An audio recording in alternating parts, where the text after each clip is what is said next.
Well, what's going on, everybody?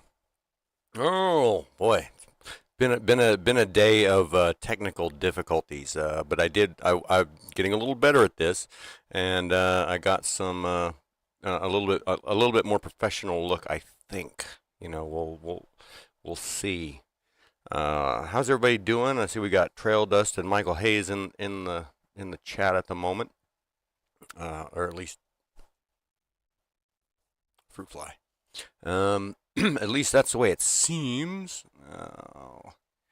And Jeff Killian, evening. We'll give a minute or two for people to filter in. I can't wait to watch this back and see if all of the order of stuff that I did worked. I did make one mistake on it, but that's okay. And I haven't figured out how to do the end credits yet, but I'll have that by next time. Oh man, so I can stop that. And how about that intro music there? That's Rob Huff and his band Devil to Pay. So give them some love and go stream some of that on YouTube, or even buy the album. But either way, they can get some AdSense, or you could buy some kick-ass music. So the drink of choice tonight, so far, this is, and it's not Stella, but you can see the color there. It is a Martin House Big Surge Blue Coconut Sour with lactose and vanilla, and yeah, they're not too bad.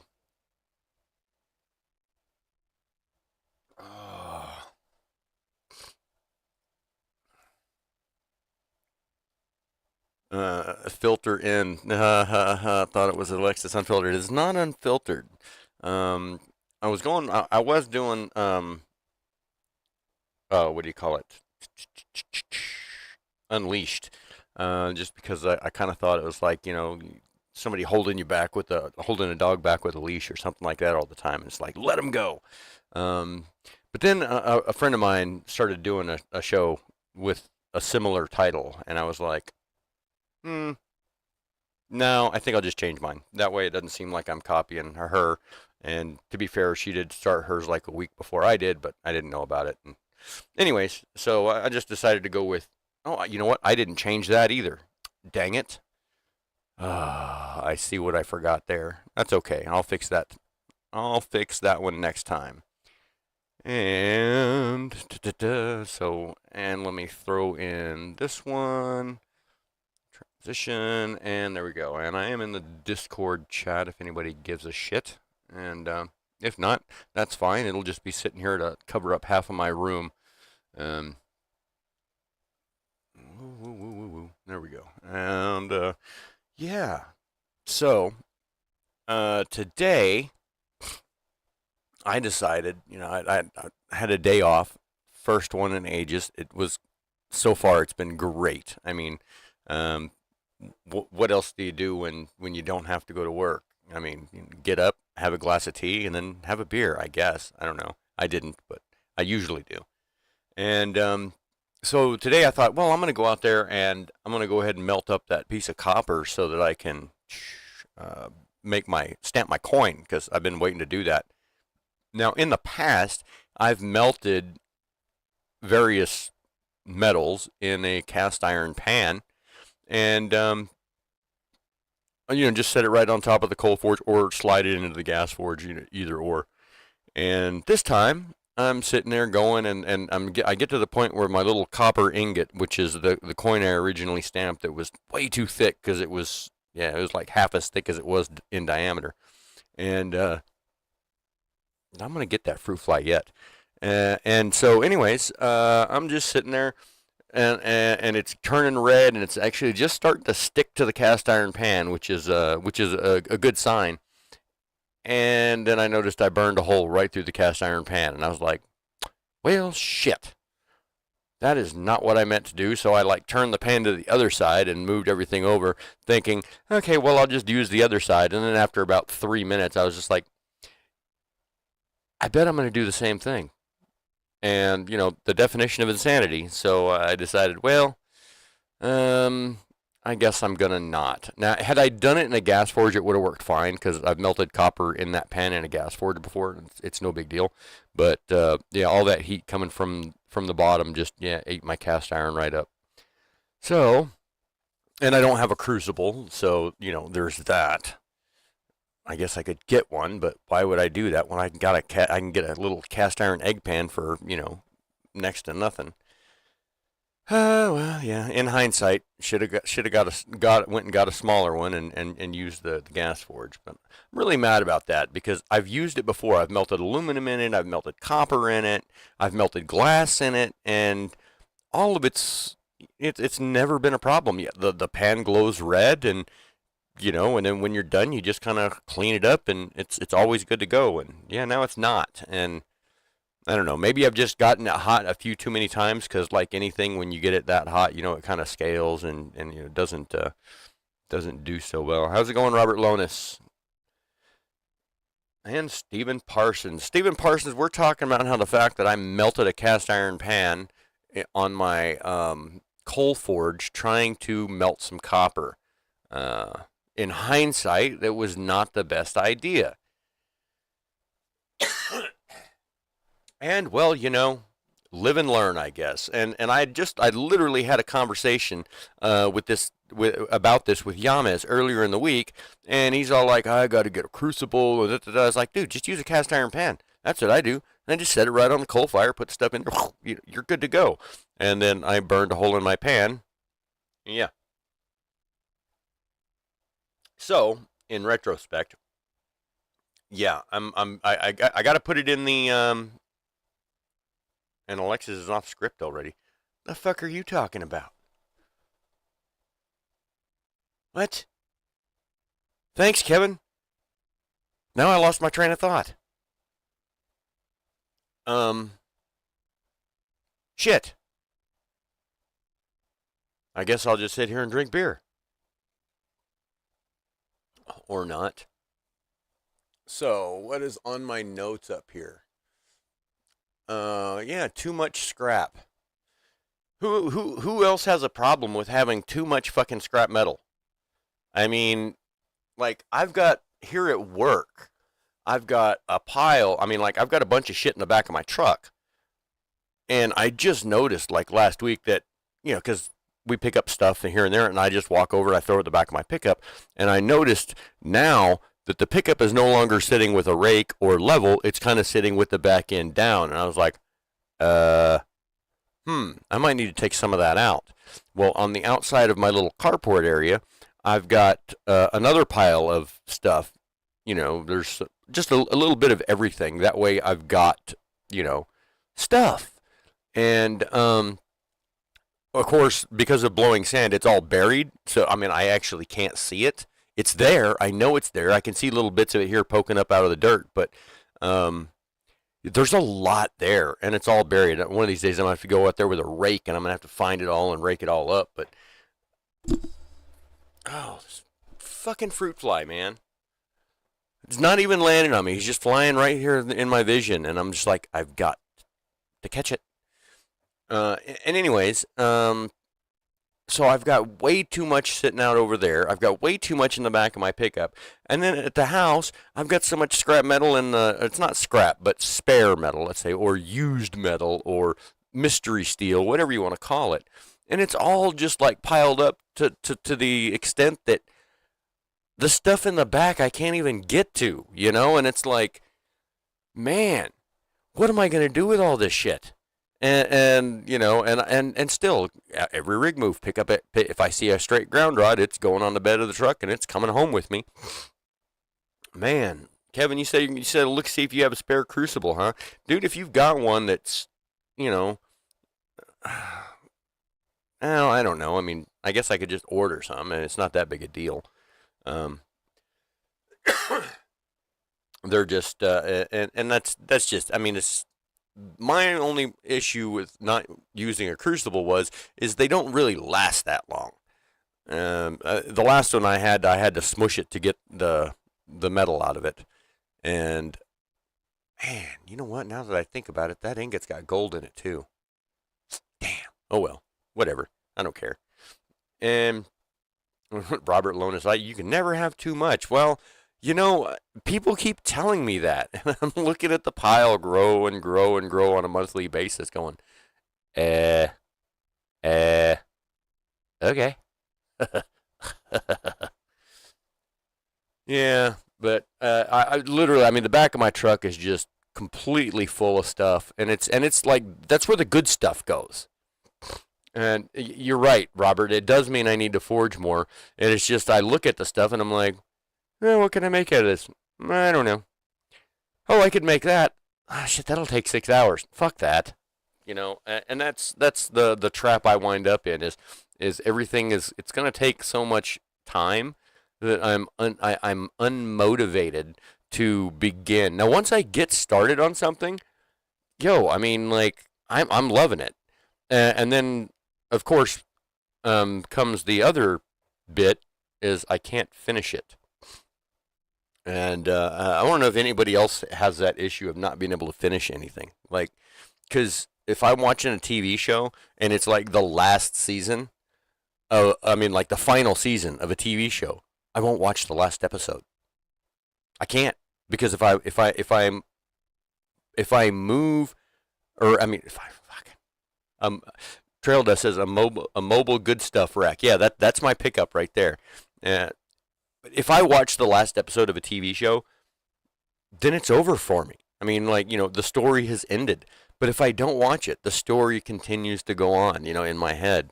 And so I often don't watch the last episode of a TV show. I think the last TV shows I can remember watching, the very last one, was Breaking Bad and The Big Bang Theory. Um, and everything else I've stopped one or two episodes short. Right now I'm reading a book by a guy named John Doyle. John Doyle, he does a TikTok. He's a Turnaround Allen. Some of you may or may not know that. Probably not. But Turnaround Allen is a really good TikTok channel. Just it originally starts out. It's these two guys working on an offshore rig, and their desks are face away from each other, and the one guy's like filming up over his. I gotta unplug my phone for this. He films up over his shoulder. He's like, "Hey, Alan, and who's your favorite pop artist, Prince or Michael Jackson?"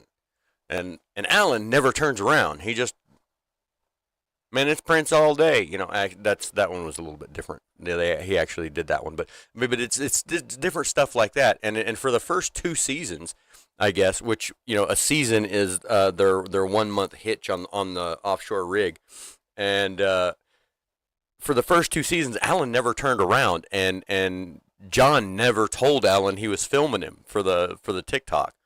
And then so right before they left for the last hitch, he's like, "Hey, Alan, uh, you know how I've got a TikTok? Yeah. Well, I've got a second one." And he's like, "Yeah, it's Turnaround Alan, isn't it?" And he's like, "How'd you know?" He's like, "It came up on my Instagram." But anyways, see, I wound up on a side venture there. But in any case, that guy wrote a couple books. It's called the Phoenix Cycle trilogy, and the first one was I think it was like the Gauntlet, and then the second one is no, I don't know. Wastelands. Yeah, that was the second one. I'm reading the third one now, and I'm just afraid that I'm going to get halfway through the third book and not be able to finish it. It's pretty good. I read the first one. I finished the second one in two sittings. I finished it yesterday. And I got about 2 pages into the third book, and I just like, "Oop, I gotta stop. I gotta stop." Now I'm afraid I'm not gonna be able to watch it again. But hey, what's going on, Small Scout stuff? Howdy from Australia. Well, howdy from Texas. And yes, Robert Lonis, you are correct. You have to finish Breaking Bad. I mean, I don't think it's possible to watch every episode except for the last one because you're left on such a cliffhanger after every episode. Um, and I think Dexter's the same way. I mean, like Dexter, I had to watch every. I mean, like at the end of every episode, I'm like, oh shit, oh shit. I'd get up and I'd have to walk around in a circle and be like, oh, how's he gonna get out of this mess, you know? And then that was always that was like every episode of Dexter, and to a certain extent Breaking Bad as well. Although Dexter, I have 2 episodes left of Dexter New Blood, and I'll probably never watch them. And yeah, so that's kind of sad. But hey, it is what it is. What are you guys up to? I mean, what are you guys doing tonight? I know somebody went out to get some wood. Who was I think that was Michael said he had to go out and get some wood for the wife. Um,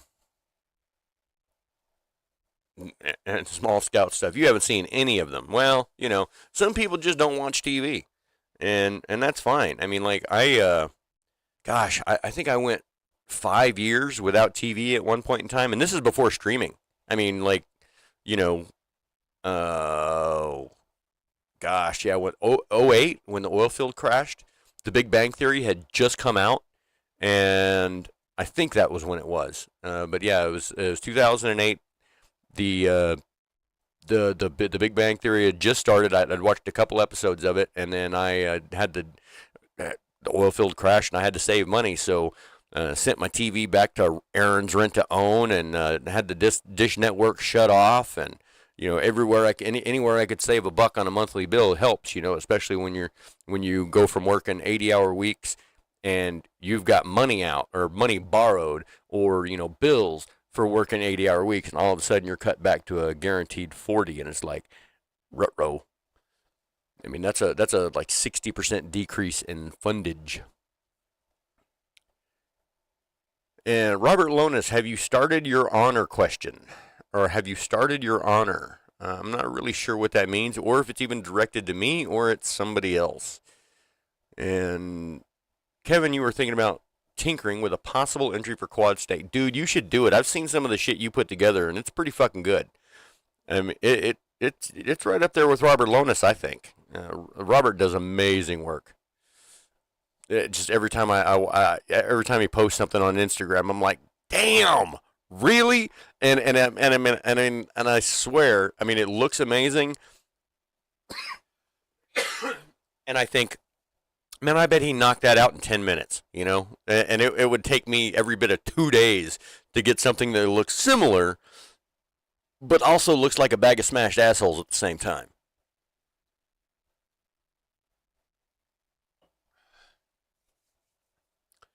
Oh, what else is on my list? No motivation. Yeah, no motivation.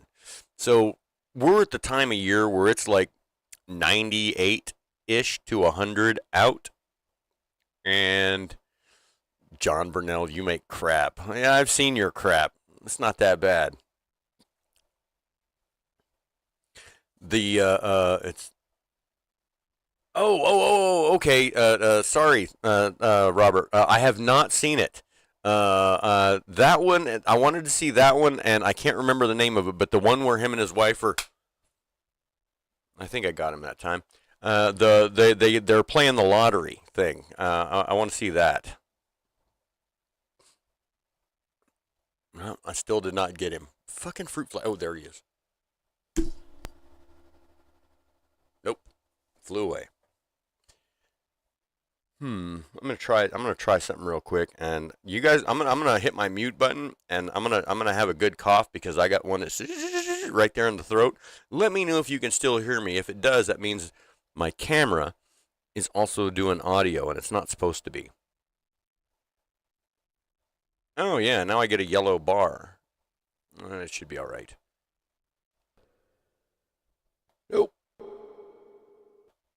Where's the mute? Oh, shit. Oh, there. Whew. Boy, that was a good one. And what is 100 degrees Fahrenheit in Celsius? 100 degrees Fahrenheit is equivalent to 37.778 degrees Celsius. There you go, Scout. So, yeah, it's right around 37 degrees Celsius.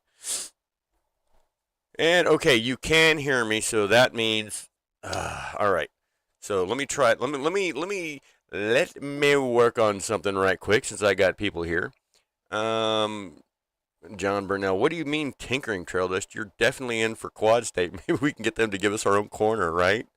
Yeah, fuck you guys. I'm gonna be all stuck over in Turd Corner by myself with the 5-year-olds. Oh, look, isn't that cute? How old was this girl? 47? Oh, okay. Isn't that special? All right. Let me see here. Audio input capture 2. I don't know what that is. All right.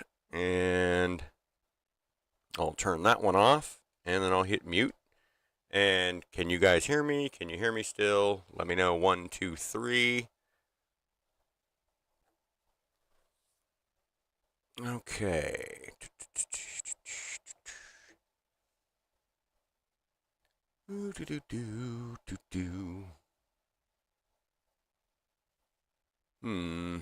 Desktop audio 2. That one's off. Mic aux. That one's on. Do, do, do. Desktop audio 2. Dang, still hear me. Okay.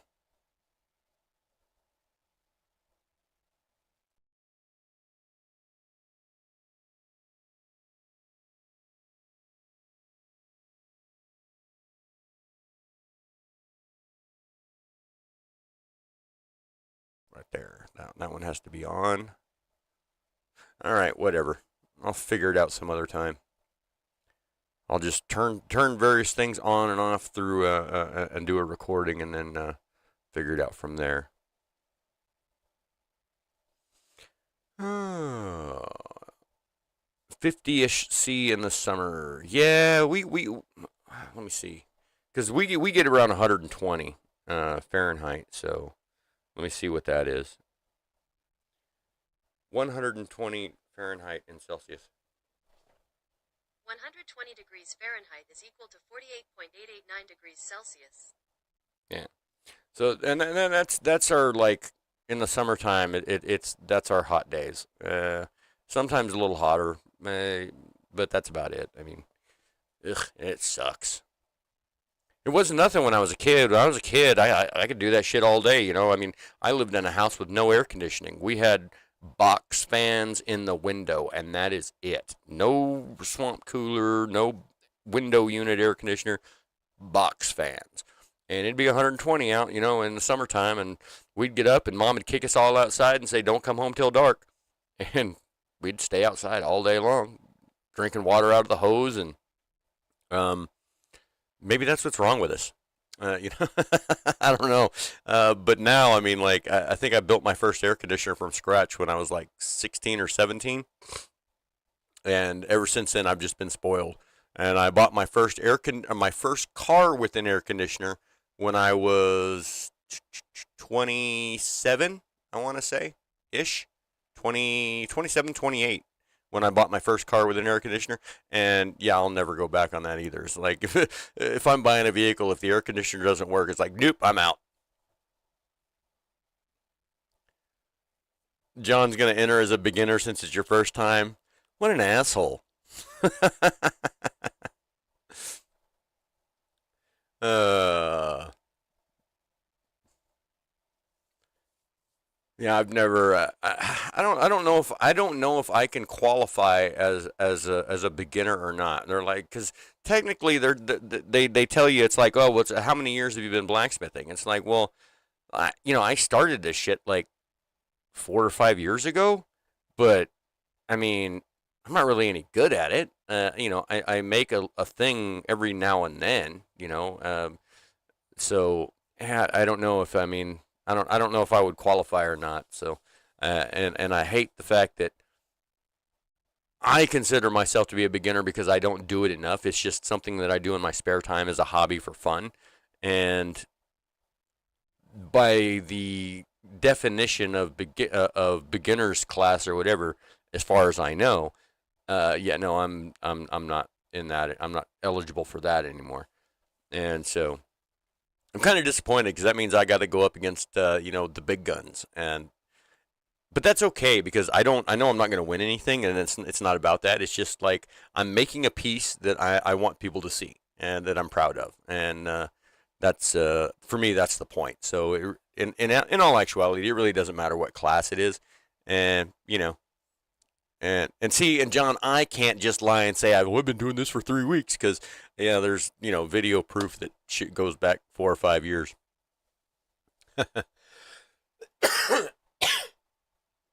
uh, so trail dust is made of gallium. He melts easy. You know what? Funny story. Today, like getting ready for the show, I got everything here that I need, right? Like got my beer. Last time, last show, I only drank one beer, maybe two. I don't know, but I went to put my ice in the because I've got a little mini fridge, with the little bitty freezer, and so I put my two little ice trays up in there so I'd have ice, and I didn't even know it, but I had five little shot bottles of Fireball up in there. Don't know how long they've been there, and I was like, oh, that's a nice little surprise, and so I pulled those out. And there was also a shot glass in there. And in the bottom of the shot glass was a little button of gallium that when the last time I had the gallium out, you get it gets a little bit of oxidation on it, so you get little bits that'll stick to the side or whatever, and they're kind of a duller gray than the rest of the metal. And I had taken that and all of that stuff that was in the various containers that I had the gallium in, and I put it in the shot glass, and then I put vinegar in it, and the vinegar gets rid of the oxidation. And then so after I washed it, cleaned it, whatever, then I just put it in the freezer to solidify and forgot all about it. This is back when I did the covered gallium. I mean, that's how long that little button of gallium has been sitting in a shot glass in my freezer. So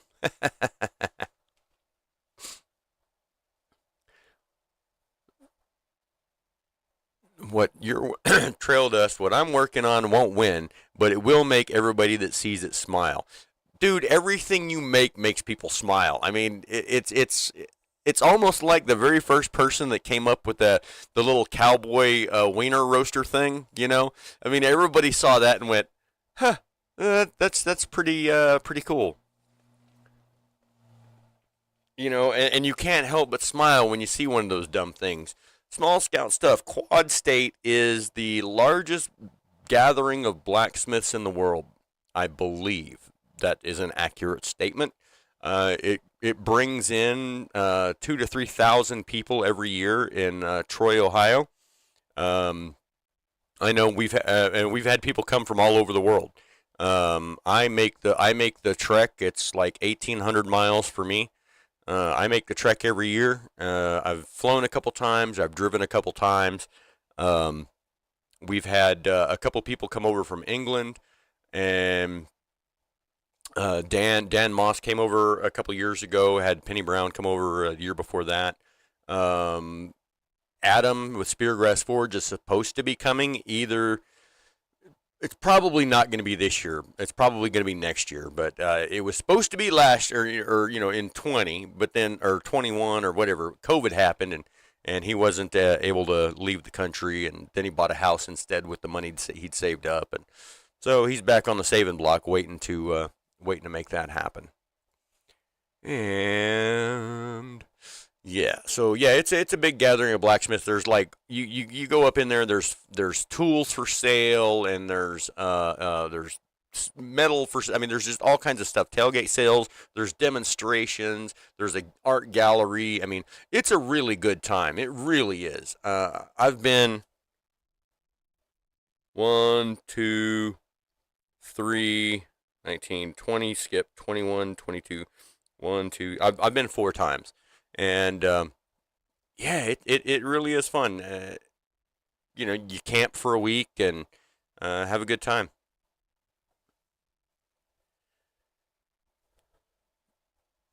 Stephen Parsons, what is quad state? I've never heard of that. You bet. Oh, and honestly, I have to say the best time we had at Quad State last September was thanks to Kevin. That driving around giving away free metal was an absolute blast. We're just literally throwing metal at people like chunks of steel, and it's like I don't remember who it was. I think it was John Brunell that just threw a chunk and hit some dude in a wheelchair. Yeah, the Kevin Steele giveaway parade was fucking cool. I gotta say, good times, good times. If you small scout stuff, if you go to my channel, it's a short that I believe it's done as a short that I put up. It's one of the last videos I uploaded, but that was us me kind of videoing like this while we're free steel, and throwing shit around. It was a good time. Uh, hopefully we get to do something similar this year, because I mean, or whatever. I mean, hell, I mean it's Kevin's metal. He can sell it if he wants to. I don't care,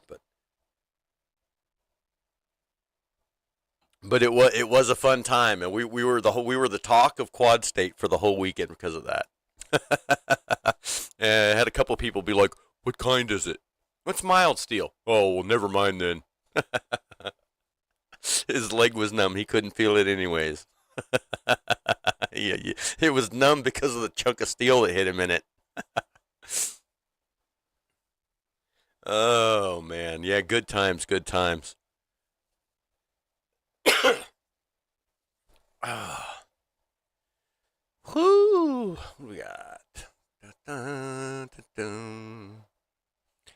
Yeah, I don't know. I mean, the other people that I talked to from Australia, they don't the same thing. They're just like there's the only gatherings are like little small ones where people just get together. Yeah, we were like the opera of Quad State, right?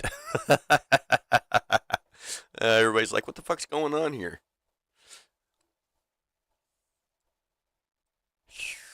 Now there are several other like gatherings around the United States that are similar, like the Rocky Mountain Blacksmiths Association. They do a thing.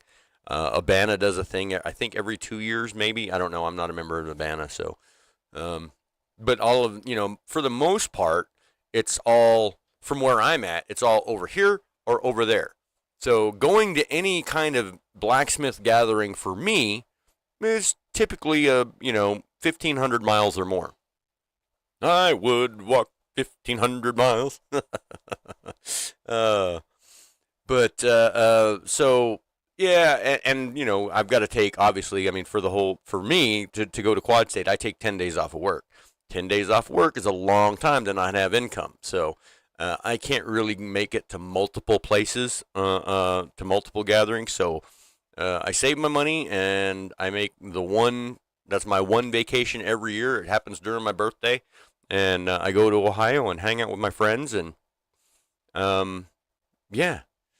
And last year I showed up, like I drove all the way over to North Carolina, picked up Yamez, and then we drove all the way up to Ohio.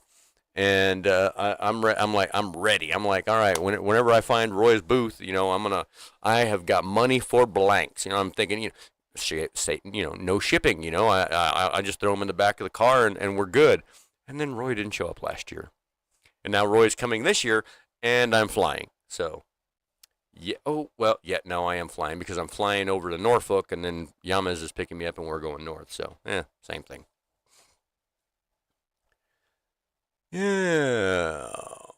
Do do do do. Oh, I'm missing stuff here. There we go.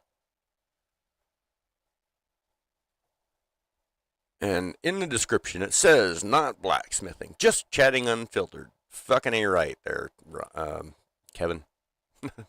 Why was I going to call you Rob? I don't know. Yeah. Okay. So yeah, and that was. I'll touch on that for a moment. Yeah. This is not necessarily a. I mean, we're everybody in this stream is, oh, the Oprah of Winfrey, not opera. Oprah. Okay, that makes so much more sense. You get free steel. You get free. Yes, yes. Okay, that makes a whole lot more sense. You said opera, and I was like, what? Yeah, the H makes all the difference. uh, uh, yeah. So typically, this show's not necessarily about blacksmithing. It's just about whatever the fuck is pissing me off at any given time. And well, it's today it's the fact that I melted my cast iron pan, trying to pour a little copper ingot, and yeah, people these days are too fucking soft.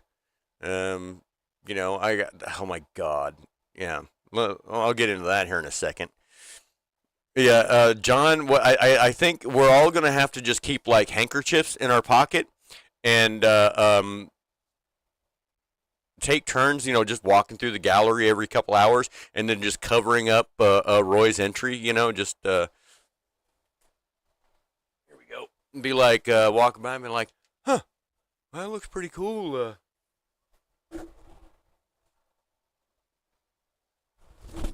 Just cover it in boogers. That's disgusting. Oh God. Oh,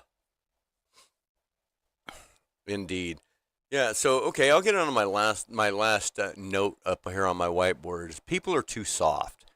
And what I mean by that is like, God, people get their feelings hurt so easy. It's like, I mean, okay, maybe it's just that I'm not. I mean, because I don't know. Is it a matter of perspective? Is it because I'm a Gen Xer? I mean, you know, I was raised feral. I don't know. I mean, like, I was in a, I'm in a whole shitload of Discord servers, right? Yesterday, some mod in some server went rogue and pinged everybody, and had this whole rant and whatnot, and and I was like, okay, and then I haven't even been into this server for a year at best, and then it's all these, and I noticed, everybody's, there's like words that are blacked out, and you have to click on it for it to show them because it's a trigger warning, and it's like, no talking about sexual assault or something like that, or whatever. But in any case, but it's just people are just like, oh well, you can't say this or you can't say that because I'll feel triggered. The fuck is triggered? And like, okay, I said something and now your feelings are hurt. Fucking yeah, I know it's kind of backwards to say, but it's like harden the fuck up, man up. I mean, or woman up or whatever. I mean, it's like it's not the end of the fucking world. Somebody said some shit. Get over it and move the fuck on. I mean, I've been through some shit in my time. Look at me. I mean, I'm a mess. But you know what? Anybody can say anything the fuck they want. I don't care. Well, to extents. I mean, there's a couple things you say might. I was gonna say might be worth an ass whooping, but in all reality, I'd probably be the one getting my ass whooped. So I just don't have the stamina for that anymore. I get winded walking to the pickup.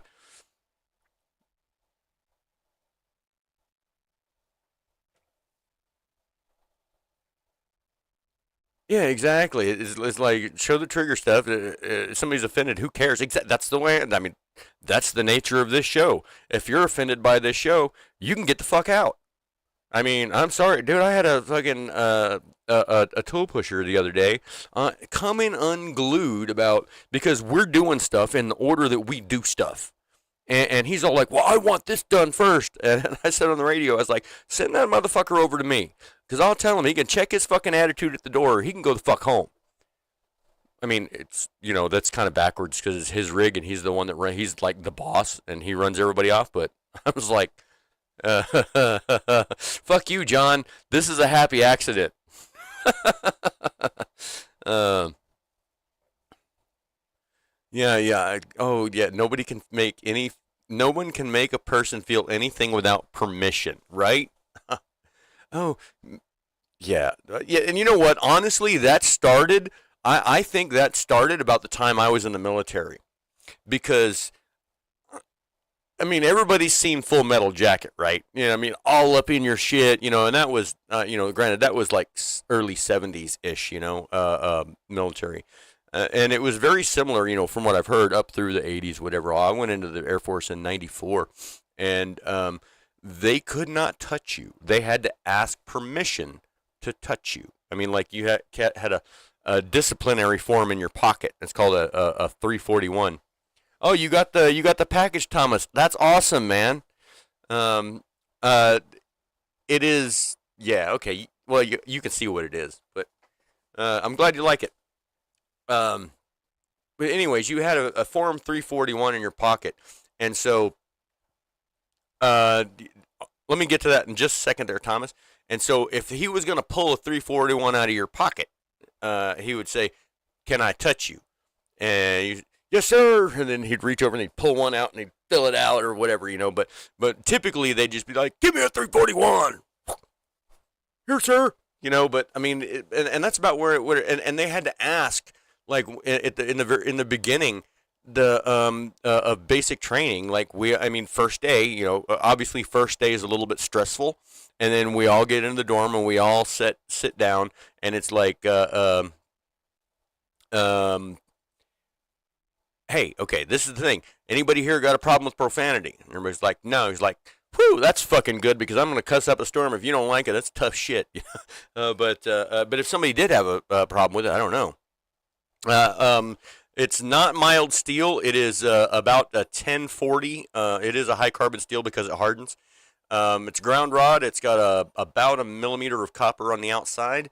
And what I do when I forge it is I square it up whenever it gets hot, right? And the copper obviously gets hot enough to liquefy, and I just kind of wick it off the backside of the anvil, and the molten copper flies off. Well, throughout the forging process, a like one molecule thick layer of copper stays on the steel, and so when I get all done forging whatever I'm making out of the ground rod, I can wire brush it one time, and it comes out looking like copper. If you wire brush it a second time, the copper goes away. And so, and in your case, in the one that I sent you, Thomas, I actually somehow lost the copper in the middle. Like there's copper on one end and there's copper on the other end, but in the middle there wasn't any. I mean, like it just wasn't there when I got done with it. I was so mad, and so I brass brushed it. But typically, when I make those, almost every time the whole thing comes out copper, and that one did not. And then I have another one that is all copper, but it wasn't as the quality of the Rubik's twist wasn't as good, and so I decided I was making that one for you, and so I went ahead and did the brass brush over the steel, the exposed steel, just to kind of have it a blend, from steel to copper to brass, whatever. Um, yeah, and I don't know. I kind of like that. That's why I kind of like working with the copper ground rod. Is I have more of it than I can shake a stick at. 5/8. I think it's 5/8. Yeah, 5/8 copper ground rod, and I've got it coming out the wazoo. And whenever you make something out of it, it's always got that copper that copper kind of color to it. And another thing I do before I brush it, right? So once I get it all made, I got it twisted and it's ready to go. Then I'll black it, like blacksmith black, to get that down, and whether that's a spray canola oil or beeswax, whatever, to get that down inside the grooves of the twist, and then I'll brush it. So I'm brushing off the top, and it kind of leaves the black down in the bottom. Not all of it; it takes some of that out, but most of it comes off, or most of it stays in the grooves, and I like that contrast between the copper and then the black in the grooves. And yeah, I've sold a couple of those in my day to some people at the bar. they are unique to say the least. Uh, John Burnell, hurry up and post it. I want to see it. Yeah, you have to post that, Thomas. I didn't take any pictures of it even. So, yep, and that's I've made those before, and I mean that is my favorite one to make, as far as the design and all that. And yeah, I didn't even take a picture of it. Didn't think about it. I got it done. It set on it. Oh, and what I wanted to tell you, with that one, if you want it to stay as like the way it looks right now, you'll have to clear coat it because I did not treat it in any way. Otherwise, it will oxidize and patina with age naturally. And so that is your choice whether you want it to look as is and stay that way, or if you want it to naturally patina over time. I've tried multiple different ways of doing it, and I just decided the ones that I keep, I just let them patina. So, or you can artificially patina it as well, but I like the way they look when they're aged and naturally. Here we go. Naturally patinaed. This one is probably, I don't know, 6 months old, something like that. I'm waiting to see what this looks like. Let me open up OBS again. And, oh, there we are.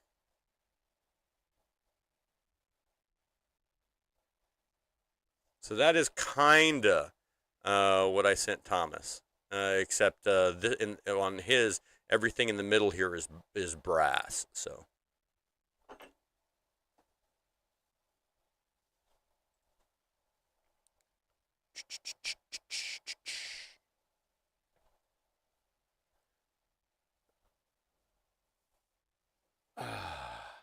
Oh, thank you there, Scout. It's it's an interesting little man. I don't know. I mean, I love the look of the Rubik's Twist. I really do. Uh, it's just it's the symmetry. Okay, it's the symmetry. I don't like asymmetry. It bothers me to no end. Like, so, like the alligator twist. Um, I don't like it because it's asymmetrical, and it just like it is. Uh, it's not right. It's got I can't handle asymmetry, and I don't know why that is. It is um a problem. There has to be balance, and this is balanced perfectly.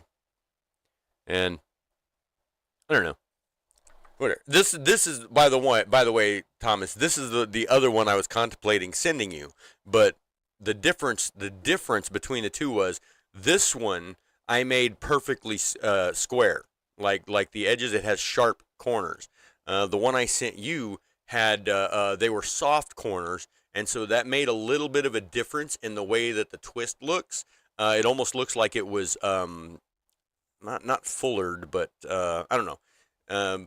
But having the soft corners made it different, and I actually liked that one better. I liked that the way it came out better. Oh, thank you, Michael. That they these things here are a pain in my ass. I like making them. They're pretty, and for every one I'm proud of, there are two of them laying on the floor. And honestly, it probably wouldn't be that bad if I didn't have to make them square first. But as it stands, this starts out as a piece of 5/8 round ground rod, and then the first thing I got to do is I put it in the guillotine tool in the butcher, and butcher off one side at with the angle, and then I do my taper, and then make the whole thing square. And then after I make it square is when I do all the rest of the standard Rubik's Twist stuff. And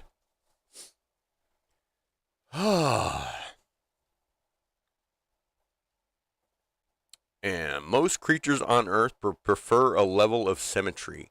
Oh man, what are those things? A bifurcated. Um. Oh man, there are certain animals. Like there are animals that are male and female, and they split right down the middle, like directly right down the middle of them. And so like you got a lobster that's red on one side and blue on the other. There are birds that are right down the middle, male on one side, the fancy with the color feathers, and then the just plain drab female feathers on the other. Um, Asymmetrical animals, but I agree. I mean, yeah, symmetry. I mean, look at like deer horns. They are typically antlers. They are typically symmetrical. Horns on animals are typically symmetrical. They curve in the same direction, whether that's up or down or whatever. And that's just, I guess that's just the way it is. And trail dust, somebody has just inspired an idea. All right. I know what it is. I know what it is. One beer down, sours. I'm telling you. Woo! Is I can't drink because dead air. Uh huh. I'll have to keep that in mind. Dead air. It's like, who cares? Okay. I need to refill my glass. So, hold on a second.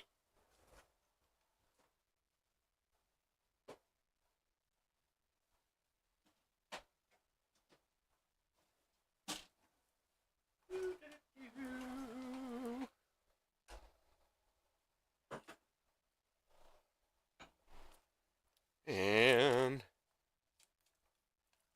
who likes round ice cubes? I do.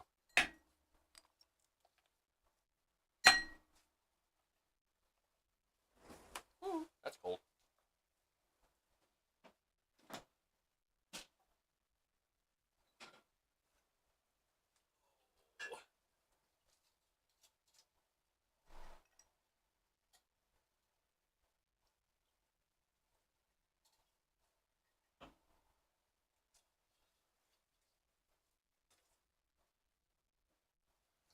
All right.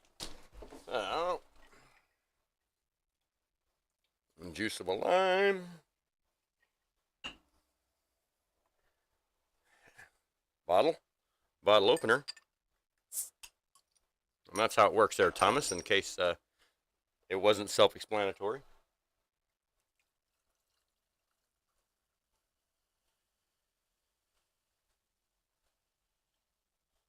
Here we go. Happy juice, lime, and sparkling water.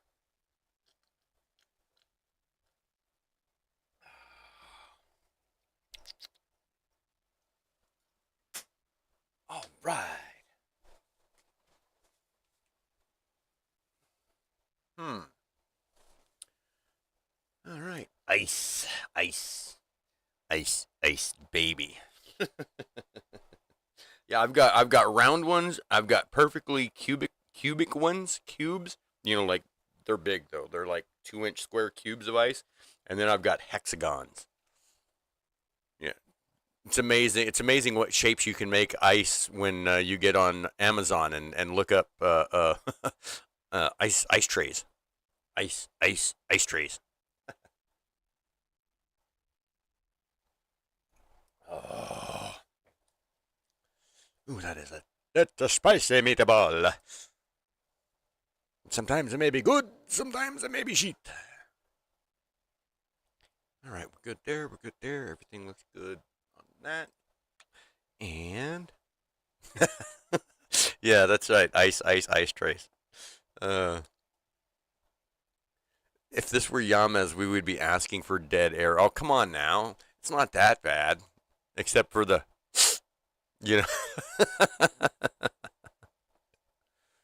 uh, no, honestly, John, I don't think Roy is gonna punch you for messing with him, but Yamas will.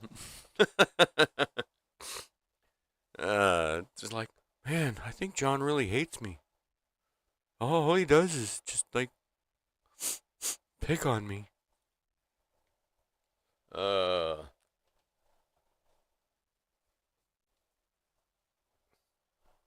See, and that would be funnier if Yamez had made it into the show today, but he's watching Survivor right now. He'll be in like 3 minutes.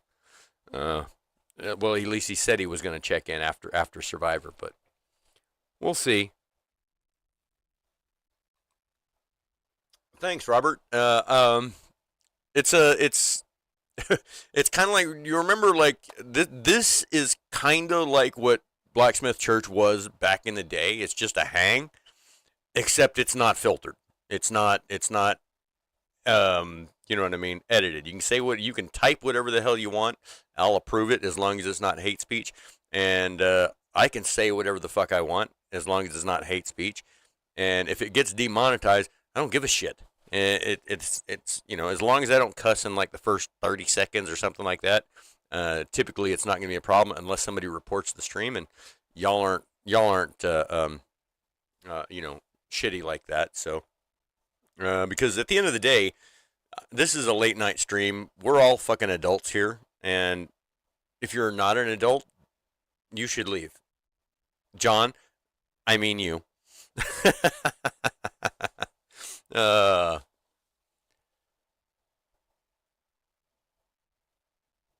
oh, fuck me.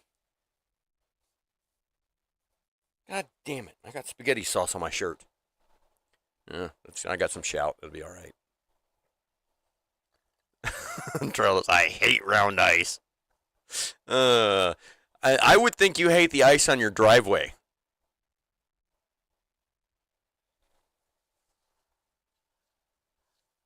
Yeah, Thomas, I'm glad you tested it out. I do appreciate that because I did not test it. Um, However, I've made so many of those. I mean, it's just that's the curve. And the only time I've had an issue, in the first couple, the angle of the cut on this thing here, if it angles the wrong way, it won't work. And since then, I kind of figured it out, and now they all just kind of come out and they work. So, oh, okay, I got you. I get what you're saying. I hate round ice. No, I mean the other kind of hate speech. In all seriousness, though, I mean, joking is fine. Like, haters hate and hate. Don't hate the hater, hate the game. A hater. God damn it, I fucked that up. Don't hate the player, hate the game. No, but I mean like transphobic stuff, racial stuff, or anything. I mean like, oop,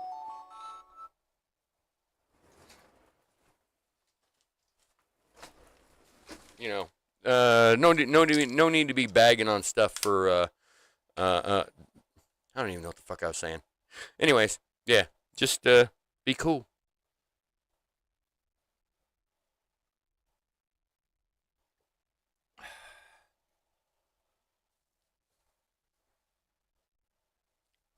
Speech. Is that hate S peach?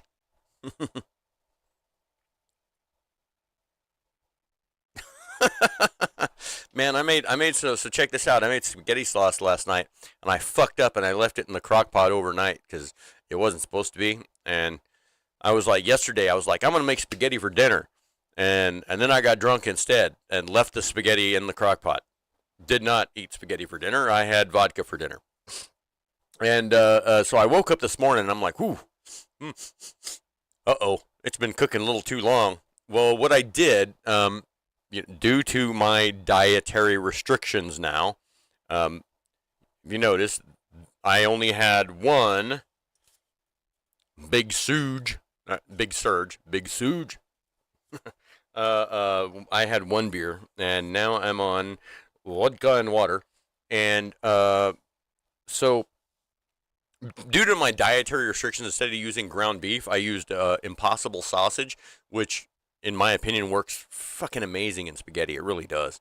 It's about the only thing it works in, and I don't like the burger stuff in spaghetti or chili or um, casseroles or no, it just I haven't really found anything that the burger works in. But the Impossible sausage works really good in in spaghetti. So I fried that up, threw it in there, threw in a can of the Classico spicy tomato and basil. Throw that in there. A can of tomato paste, 2 cans of tomato sauce, a can of Rotel tomatoes with green chilies, and then a frozen bit of fresh basil in olive oil because I got a whole bunch of basil from John Coffee when I was in Ohio last year, and I brought it all home and I put it in a blender with olive oil and made a paste out of it, and then I put it in ice trays and froze it. And so I take a little ice cube of olive oil and basil and I put it in my spaghetti or rigatoni or whatever kind of tomato saucy thing that needs basil. Anyway, so I put that in there and I just let it ride. Didn't put. I should have added water. I didn't. And I was gonna wait for it to start boiling, and then I was gonna make my noodles, which are red lentil spaghetti.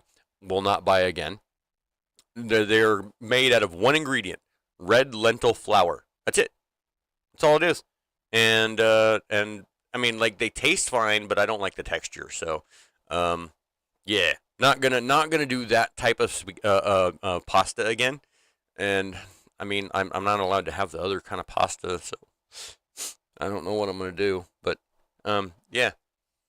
And so, anyways, I had spaghetti for lunch, and it was good. It did come out good. It's a little bit spicy because I added. I like my spaghetti spicy. I don't know. My cousin doesn't, but I mean, it's like I like everything spicy. I mean, like I wouldn't mind if my ice cream was spicy. I mean, like green chili ice cream. Man, I think that would be amazing. But um, and and don't get me wrong, I've accidentally be right back. I have to file an insurance claim on my headphones. Um, I didn't make you throw them, did I? I mean, it can't be that bad. I mean, I know I'm a hack, but I mean, I'm not a broadcaster by any means, but I am a broadcaster. But tish. Oh wait! I have that. Where's it at? Where's it at? Where's it at? Oh. Um.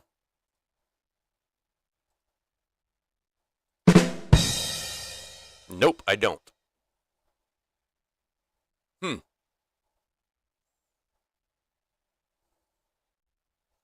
Okay. I'm not really sure. Let me try this again because I should have heard that. Oh wait, no, I should have. All right, I've got all the audio inputs on. Did you guys hear the badum tish? I mean, just saying. Let me try one more time just in case one of those was it. Hmm. Hmm. Okay. No, I don't think that's working. I'll have to figure that out later. And where is OBS? Oh no, there we are. Okay. Oh, you guys heard it. Okay. That's odd because I can't hear it. Huh.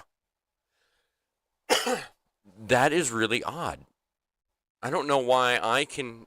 So I can hear. You guys can hear the stuff in the Discord, but I can't. See, and that is opposite of the Sunday show. Because, like, on the Sunday show, when Yamez plays something that's not in the Discord, like when he plays the Adams recorded thing, we can't hear it. Only he can hear it. But he's obviously talking to us, and he can hear us on Discord. Well, I can't hear what's coming from the Discord. I don't know why that is. But all right.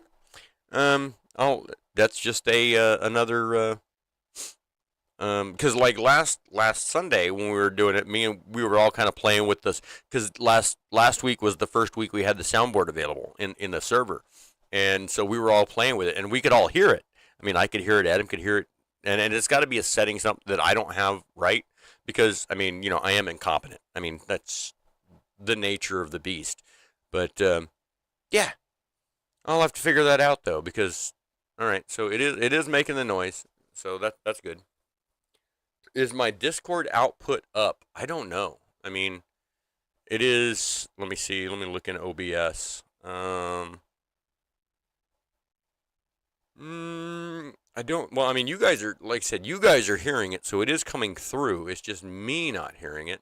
So it might be. Let me open Discord, and I am not deafened, so yeah, it should be going. And honestly, I mean, like my what do you call it? When I'm speaking, my little thing turns green. So I mean, there's that. But Discord sounds. Doo doo doo. Yeah, I'm not gonna sit here and go through them all again. That's retarded. Uh, oh, there's some of that hate speech. Fuck me. My bad.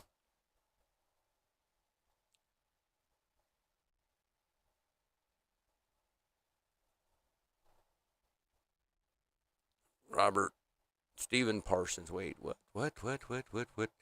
No, I mean I'm talking about if I don't stop, it's gonna get into politics, and we don't need that here. And honestly, I mean, probably not. I mean, um, I kind of have to touch on that shit a little bit because it affects my right to live. But by and large, I mean, it's not really necessary. I mean, because look, we all have different ideas, and we have different output to your speakers. I don't know. I mean, um, no, it's different because I'm running through a soundboard, and maybe that's my issue. Is I'm running everything through a soundboard. But Discord's not coming through a soundboard. That's just straight up desktop audio. Maybe that's the issue. It doesn't matter. I'll figure it out later. I'm not going to sit here and troubleshoot shit in the middle of a show. But yeah, no, we don't. We yeah, politics is kind of one of those things that drives a wedge in between people, and it really shouldn't. Everybody should be able to agree to disagree or agree to concede a fair point, and it just doesn't work that way anymore because everybody wants to be 100% right, and because they live for the most part, people live in an echo chamber. The social media shows them things that reinforce what they already believe, whether it's true or not. It's irregardless. Because people like being in an echo chamber, and I'm guilty of this myself, to a certain extent, even. Um, and that is kind of problematic because it doesn't really expose you to different ideas and the ability to think critically about those ideas and analyze why this would or would not work, or why this is or is not a good idea, or why this is or is not fair, or who this affects, and is the effect of these people worth the effect of those people. I mean, there's so many little intricacies that we don't have anymore in political discourse because everybody puts themselves in a box, either MAGA right or far right or conservative or Republican or centrist or Democrat or what comes after Democrat? That's liberal or leftist or socialist. So I mean, those are all little categories from the right to the left, and honestly, a lot of people consider someone that's like a Republican. Well, then you have to be all of these other things as well. Well, you don't have to be MAGA right. You don't have to be far right. You don't have to be a conservative. You can just be, or by the same account, you don't have to be a socialist to be a leftist. You don't have to be a leftist to be a Democrat. I mean, like, so there are steps along the spectrum of political ideology, and it's like, and then there's the people in the middle. They're just like, well, that's a good idea. Well, that's a good idea. Okay, that's stupid, and that's not legal. I mean, like it's just there's election for the most part. Elections are determined by the 6% of people in the middle and which way they go. Everybody on the right and everybody on the left are irrelevant. I mean, they're not irrelevant, but I mean, everybody in my county votes red. Okay, so in my county, everybody votes red. There's probably 2,000 people in my county, and maybe 8 are not straight, just Republican. And Steven got me on politics. God damn it. And me, I could vote either way. So I mean, it just depends on I vote on the person, not their political ideology necessarily or their political affiliation. I'm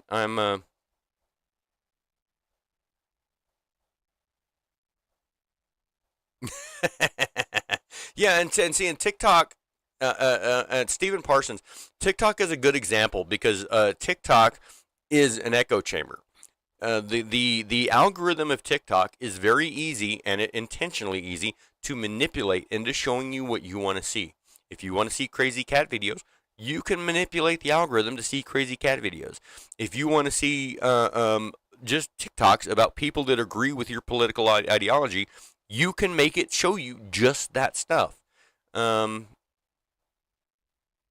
Stop it, Alexa! Stop it right now! And that's actually why I like TikTok.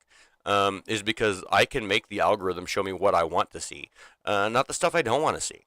And so I am typically a very positive person and very upbeat, and so my TikTok algorithm reflects that. It's mostly good stuff and happy stuff and funny stuff and comedy and it's a good time. I like it. I don't I won't go anywhere near Twitter. Twitter is a cesspool of hatred and bigotry, and I won't go anywhere near Twitter. But and then Facebook, Instagram, and all the rest. I don't scroll feeds, so I don't look at the shit they want to show me. I don't bother. I post my stuff. I check my notifications, and that's as far as it goes. Uh, Trail dust, you think outside the box because they aren't made in a shape that works. Dude, round is a shape, okay? Round is a shape, and stop saying it's not.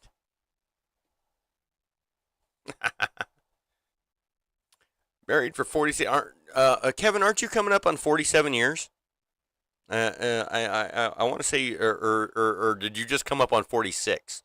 Because I want to say I saw a post. I want to say I saw a post that said that I thought it was 47, and I thought, oh, you're only 3 years away from 50, you know. But I could have been. I thought 3 years away from 50 in my head. That's why I said that. And maybe I'm mistaken on that.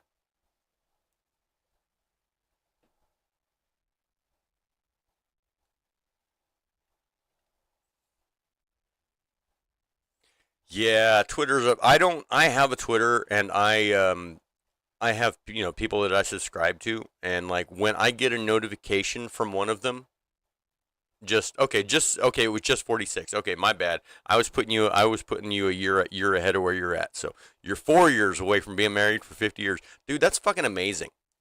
It really is. I mean, I can't believe you've been married that long, dude. I mean, you've been married almost as long as I've been alive, and I'm not even kidding. Uh oh, Yamez made it. What? Oh shit! He made his first episode. No, I think he stopped in on the first one for a small bit. So now I wonder. Oh no no. So if Yamez types and I type at the same time, uh, hold on.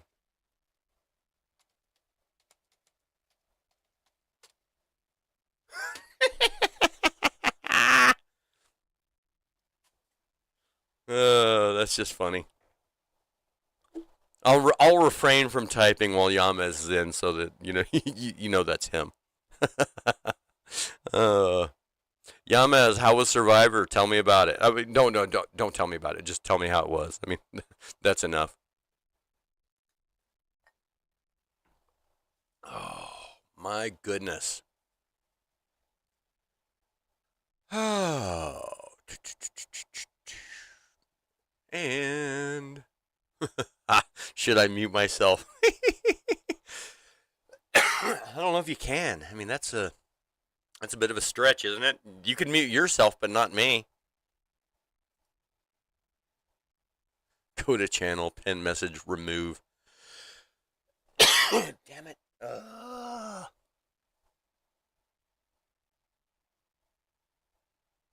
Oh my god, it was amazing. So say it the Yamas. So say it the flock. I don't know what that is. I don't know what that was.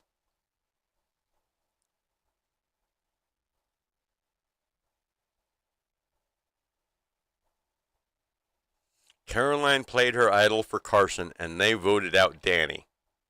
I don't know who any of them are because I haven't seen an episode of Survivor in about 10 years. But actually, no, I take that back. It's been like two. But uh, amazing, right? Oh my God, it was so great. We watched so much TV, and I've got nothing. Usually I can riff on that for a minute, but yeah, I got stuck. Oh well. So be it. So be it. Well, Yamez showed up, so I think he said he was going to take over and do the second half, right? You ready to go? What? No, I'm naked.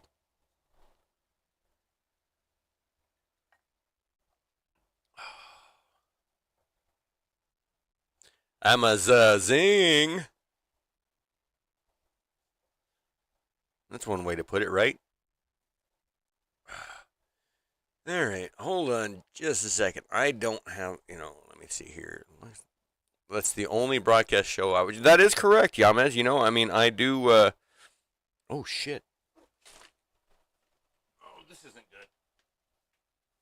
good. Phone's about to die, and I can't. Fuck. All right, whatever. Yeah. Yeah. The only broadcast show you watch. That is correct. I can recall. That's the only thing you watch on TV is Survivor. Isn't that cute? No, wait. Isn't that special?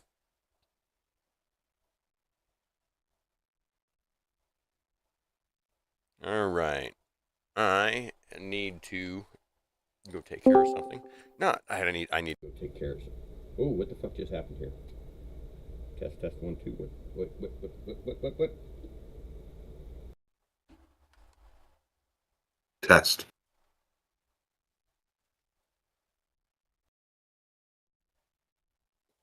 All right. Test. Um. Yeah, that typing's Okay, for that the was bird. really weird. I plugged in my phone to my soundboard, and it just shut off. Let me try this one more time and see what happens.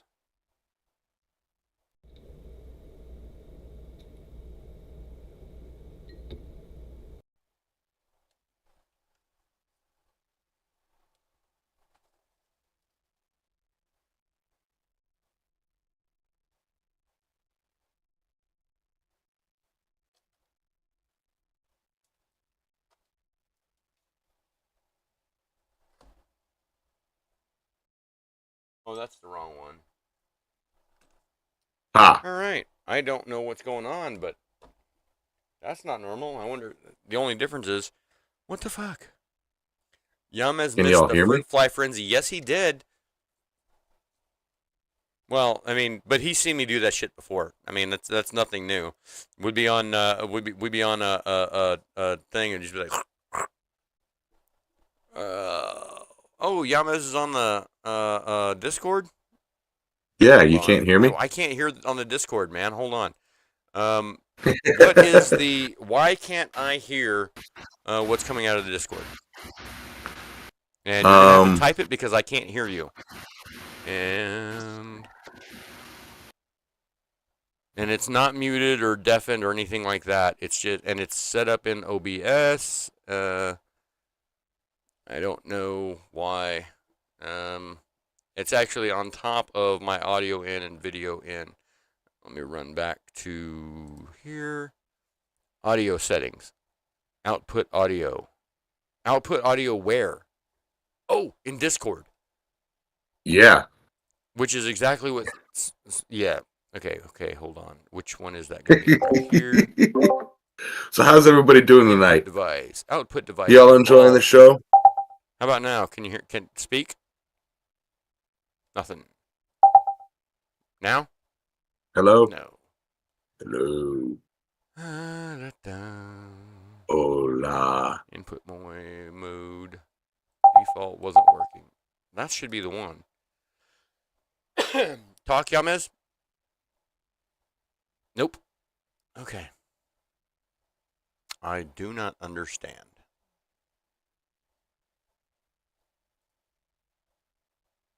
Okay, MV Silicon B10. Okay, NVIDIA. Let me try that one more time. And say something? Test. Yeah. Okay. Test. I'll figure it out later, dude. I don't know. I don't know. But I can put you on my phone. I bet I can. But then it's gonna. Oh well, Wait, you know I what can I can turn do? off my camera. I know what I can do.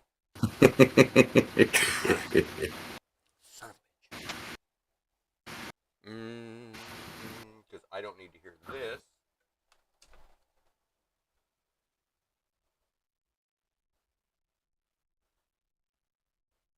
I don't Wait a want to turn minute. on my lights. Okay, so um, technical difficulties. We are experiencing technical difficulties.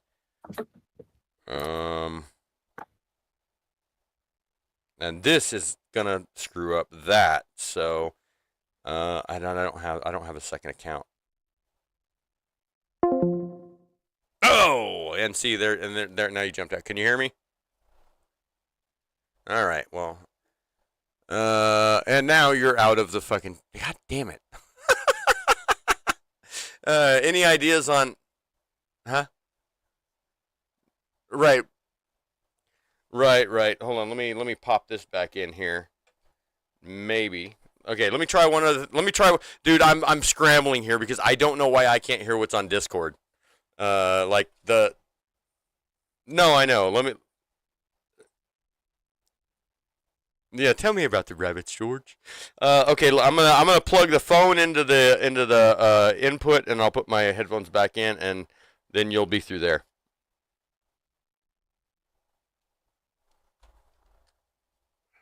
All right. Your phone.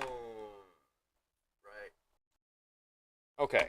Now. I am IT support, small scouts. That's not working. Okay, so let me search here. Also, yes, Robert. See, this is a late night, like after hours show, so I can actually stand up. Yeah, you can. So I'm in Metal Forge after hours. Welcome to Alexis Unchained. I was never chained up, damn it.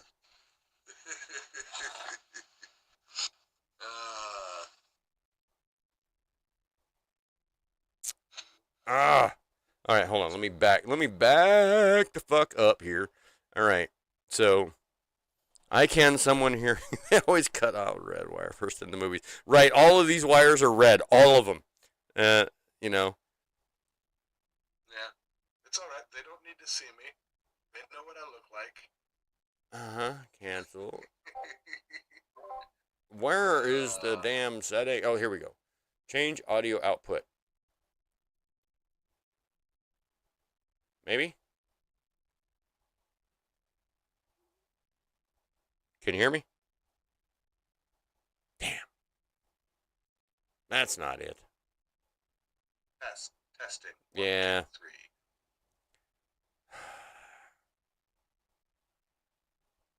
That joke is freaking hilarious. For anybody who's ever done a mic check, that is my favorite joke. Testes. 1, 2, 3. That one? No. Oh. No, where you start out the mic check, you walk up on stage, you got a crowd in front of you, and they're all expecting you to do a mic check, and you go, icicle. And then you go, pop, popsicle. And then you go, testing, 1, 2, 3. Yeah. Because you got to test through all the ranges. All right, yeah. Okay, so yeah, Stephen Parsons can somewhat hear him. That's because he's on my damn phone, and I'm sticking the phone up to the damn microphone because. Oh, that's the issue. shit. No, that's not the issue. The issue is all the way around, all the way. I mean, why they can't hear me now? Because I'm no longer coming through the speaker. I get what the complaint is. Yeah. So I don't know. I'll have to figure it out later on why I don't have Discord audio and yeah, we'll figure it out. But for the meantime, yeah, we're just sitting around having a good time and just bullshitting. I mean, like, so how far in is mic? Huh? Hold me closer to the mic. There. How about now? There. You're right up. Oh yeah.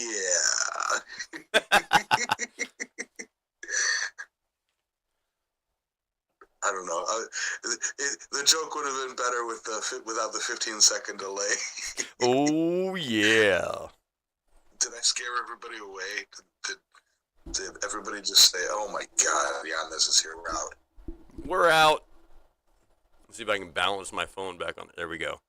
Speak. Let me hear it. Yeah. Test. Yeah. Z. Good enough. That's the best. I think that's the best I can do right now. That's the best. That's the best they're gonna get right now. Yeah, because oh my God. Okay, so I'm making progress. If you go back to the beginning and you watch, I got the fishies, and so I got the fishies in the beginning, and I haven't figured out how to do the end screen yet because I can't make it work. But the ending Right. with the guitar-ish thing on the boat. So I tried to squeeze that in at the end so that I could put switch to that on the end of it, but it wouldn't work. So I'll have to look into what's going on there. But Right. I'm getting it. I'm slowly getting it set up more professional, where it's not just me on a screen and going, okay, and we're good here, we're good there, and It takes some practice. I didn't know that you were trying to do the end screen. Yeah, I can do another OBS tutorial someday. No, I mean it's just me. No, it's it's not necessarily that. It's just the me getting the settings right and everything. Oh, OBS just had an update. Did you get it? I don't know. I don't think so. Oh, okay. I updated it on Sunday. I don't know if there's another one or not. Oh, okay, that's probably it then. Yeah, no, it's just it was included some stuff for YouTube and more easily converting horizontal to vertical. Yeah. So I will say this though. I am sorry for jumping in and steamrolling everything with my horrible mic issues. no, it's my horrible audio issues that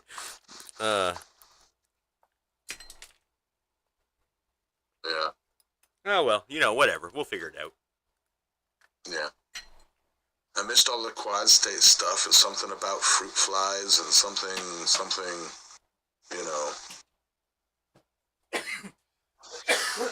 Yeah, Yeah.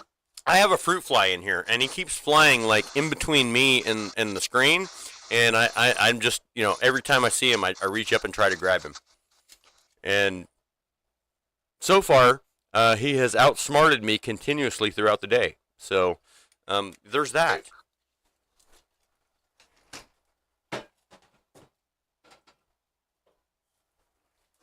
And not much I can do about it. And we talked about Quad State because Small Scout Stuff asked what it was. He'd never heard of it, or they had never heard of it. Right.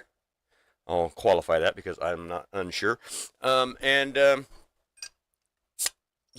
and then we talked about the what do you call it, the medal giveaway parade. Again. Oh, that was so much fun. Wasn't it? That was so much fun. I mean, yeah, and somebody was, I think it was Steven, was like, y'all were like the opera of Quad State, and I was like, okay, sure, drama, maybe, and then a little while later, he's like, no, I meant Oprah, and I was like, okay, the H makes all the difference. There's a big difference between opera and Oprah. You get free steel, and you get free steel. People were like, what kind? It's free. It's the free kind. I actually have some interesting news that I can share with the late night crowd here. Yeah. And I might talk about it on my show. Now, so okay, it is official. My brother and sister-in-law will be moving down here.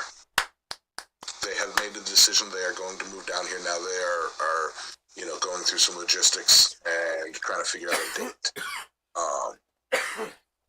So they have made the decision and they will be moving down here. Right on. Now, with that, they did. Now, I will preface this with a little bit of history on myself. I abhor GoFundMe's. Okay, I abhor them. Like I hate them. Yeah. And that is a personal thing because I've seen so many scams coming from them. Going through Irma and people setting up, GoFundMe's for hurricane help, and then you find out they're in like New Mexico or something. Hey, hold on. Hey, can you hold on just a second? Do you need to tell me this, or are you? No, this is public. Okay, because I need to step away for a second. Can you kind of? Yeah. Okay. Yeah, I can fill you in later. Steamroll while I step out for just a second. Yeah. So, absolutely. So, yeah. So, a lot of you guys know that I abhor, what's it called? GoFundMe's, because the whole, I've seen too many scams of things that hit close to home to me to really, even share them. However, they have started a GoFundMe, and I just kind of want to let any of you guys who follow me on Facebook or who are friends with me on Facebook know, once they tell my sister and brother-in-law who they live with that they're moving to here, then I will be posting their GoFundMe, with a little funny blurb about, saving refugees from Chirac and all that stuff. And I just kind of want it, out there that, like,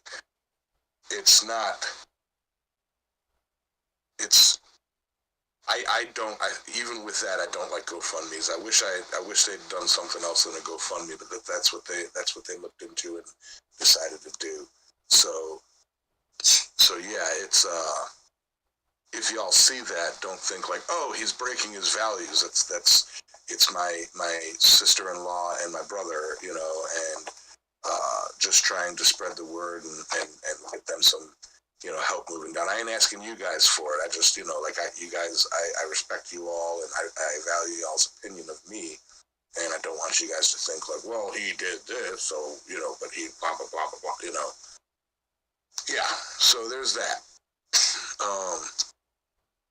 So just giving y'all the heads up, and yeah, I might talk to the boys and see. Well, we don't really have a YouTube draw coming, and I don't know about starting a fundraiser on this channel. We'll see, but oh, Stephen Parsons, that's right. You follow gaming,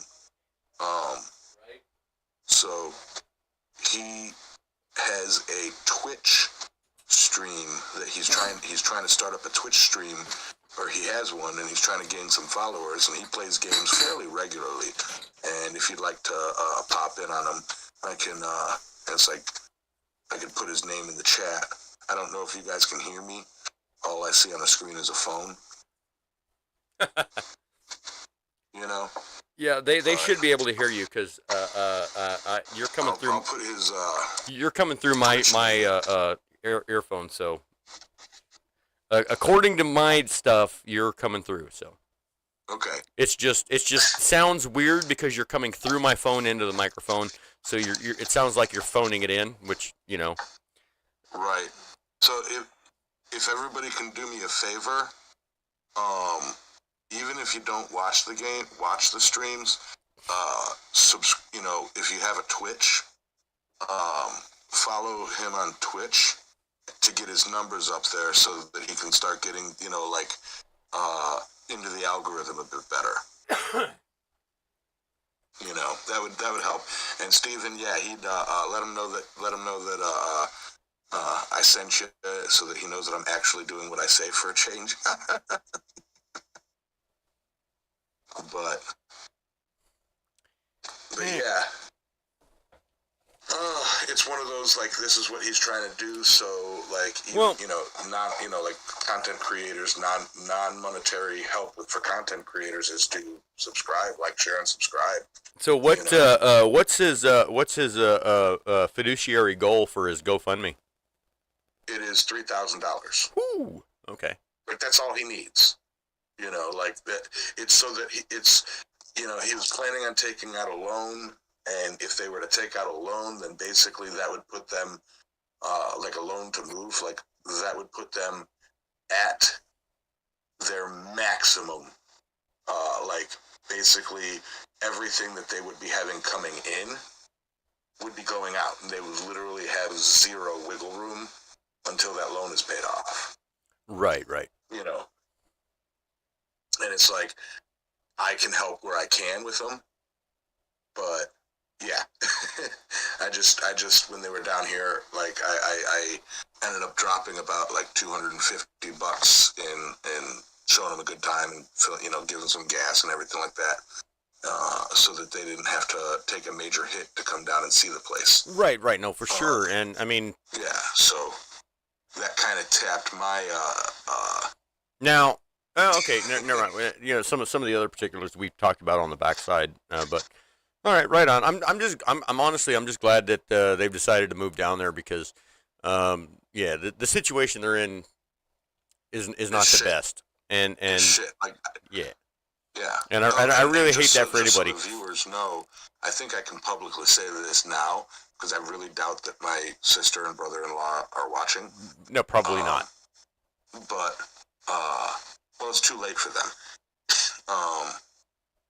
So the situation is my sister went crazy and is basically, her and my brother-in-law are getting a divorce, and the house is, the house is basically like, nobody can really stay here anymore. So, like, they're either going to be homeless in Chicago or they move down here. And so that's kind of the situation. And, like, they were to the point where, fireball. That's it. They were to the point where they were, like, talking about having a kid. And then this happened, and it's like, well, we're not having anything now because we're probably going to be homeless.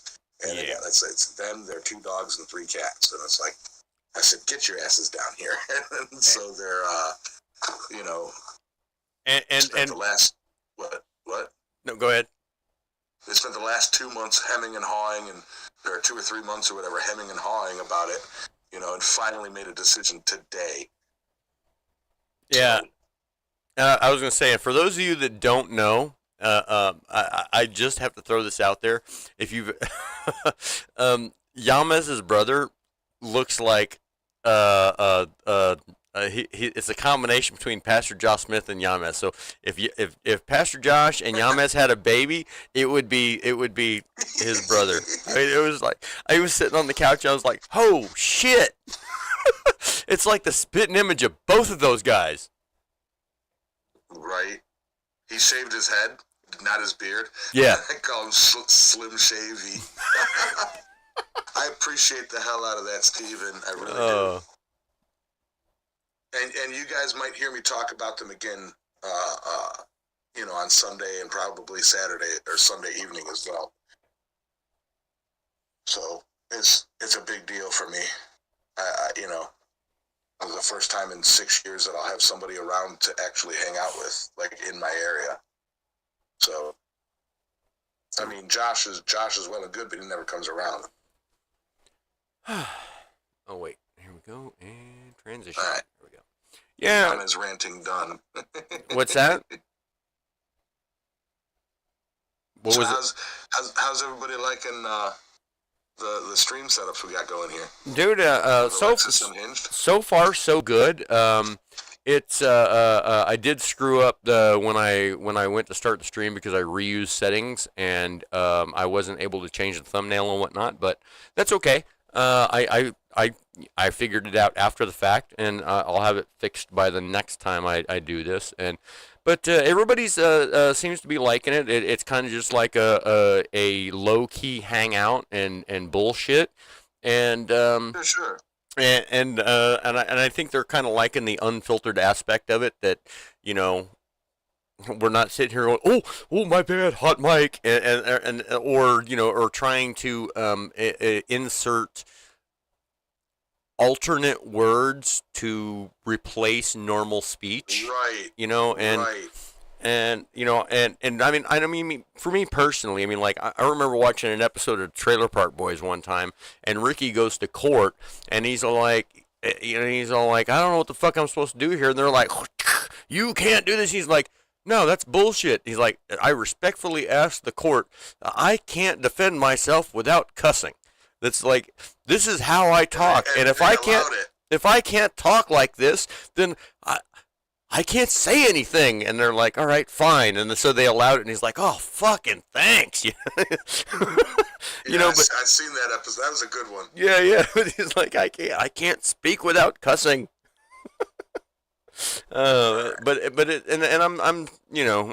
not necessarily exactly like that. I'm fairly articulate when I write. When I type, when I write, I'm fairly articulate, and I can go back and I can look and I can see that, and I make sure I didn't use the same word twice, like as a descriptor or a noun or whatever. I always try to use different words to mean the same thing, synonyms. And but when I speak, I'm all over the place, and I gotta say, when I was in the military, and when you're in the military, you develop a way of speaking that is unrecognizable to normal people, I think, because Right. every single sentence has the word fuck in it, in some way, shape, form, or I mean, like, and it's really, I didn't notice it. I mean, it just happens, right? So you're 18, 19 years old, you're in the military, and it's just like you're with all of these people, 50 people, not locked in, but in this enclosed space. And the idea is that basically basic training is a team building exercise. All right. And by the time you are, 2 years later, I mean, if you're talking about going to the store, you're like, dude, I fucking went to the store the other day, right? And this fucking dude was driving he was fucking driving a Honda, right? And he fucking came around the corner and almost clipped my fucking bumper. And I mean, it goes on and on and on and on. But it's like every descriptor has an F-bomb in it. And it's like, this is just the way people in the military speak, right? And I didn't notice until I was hanging out with a girlfriend one time in the dormitory. And I don't remember what the fuck we were doing. I made dinner and we were drinking whatever, and whatever followed.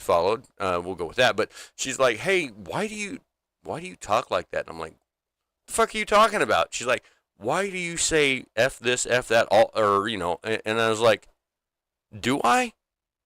And she's like, "Yes. You drop an f-bomb as a descriptor for everything you say." And I was like. And she's like, it really makes you sound unintelligent. And I was like, and I had never noticed it. And then I spent like 6 months consciously filtering that out of my every sentence vocabulary. Now, it's still something that I use, but it's not something that I use like I did then. You know what I mean? Because you practice discretion. Yeah. I mean, because there are times when it is appropriate. There are times when it is an accurate descriptor or adjective, if you will. But I mean, when you say it in front of every verb and noun, she's right. It sounds very unintelligent and or ignorant, if you will, and I did not even notice it, like I said, until she brought it to my attention, and I was like, and then after that, I notice it all the time now. Now, if I get off and telling a story or whatever, and I'm like, ooh, I said the F-bomb too many times, and I'm like, God dang it. Okay, I got to rein that in. Right. See, I had a thought. So a lot of people consider, oh, if you swear too much, it's a sign of unintelligence, or you sound unintelligent, or whatever. Well, I think, hold on. Okay. That the true, like, when it comes to, swearing and this and that, a true sign of intelligence, okay, and morals, so to speak, would be discretion, knowing when it's appropriate and when it's not. Okay, because sometimes it's not. Sometimes you're in a position. Yeah, this is the situation to swear. And sometimes it's like, what, this is not. I think the unintelligent people that swear all the time and say, well, freedom of speech, or it's not a sign of unintelligence, and use that as a crutch on why they can walk into a hospital and be like, where the fuck the pussy at? Yeah, that's like not appropriate. But we're not saying that swearing isn't appropriate. We're saying swearing in that instance is inappropriate. So it's like, swearing to me does not mean somebody's unintelligent. When they swear is what tells me whether or not they're unintelligent, if that makes any sense. No, correct. And I just like to go on record as saying that is the first time that on a YouTube stream that Yamez has come on and said, where the fuck the pussy at? Yeah, that's right. We're live. Sorry, guys, for those of you. Dude, Robert hey, said, you said fuck. This bitch is unfucking hinged, unfiltered, unchained, unleashed, whatever the fuck you want to call it. It's See you, Michael. you say whatever Thanks the hell for you need to hanging out. say. And Michael, have a good night, and we'll catch you on Sunday, man.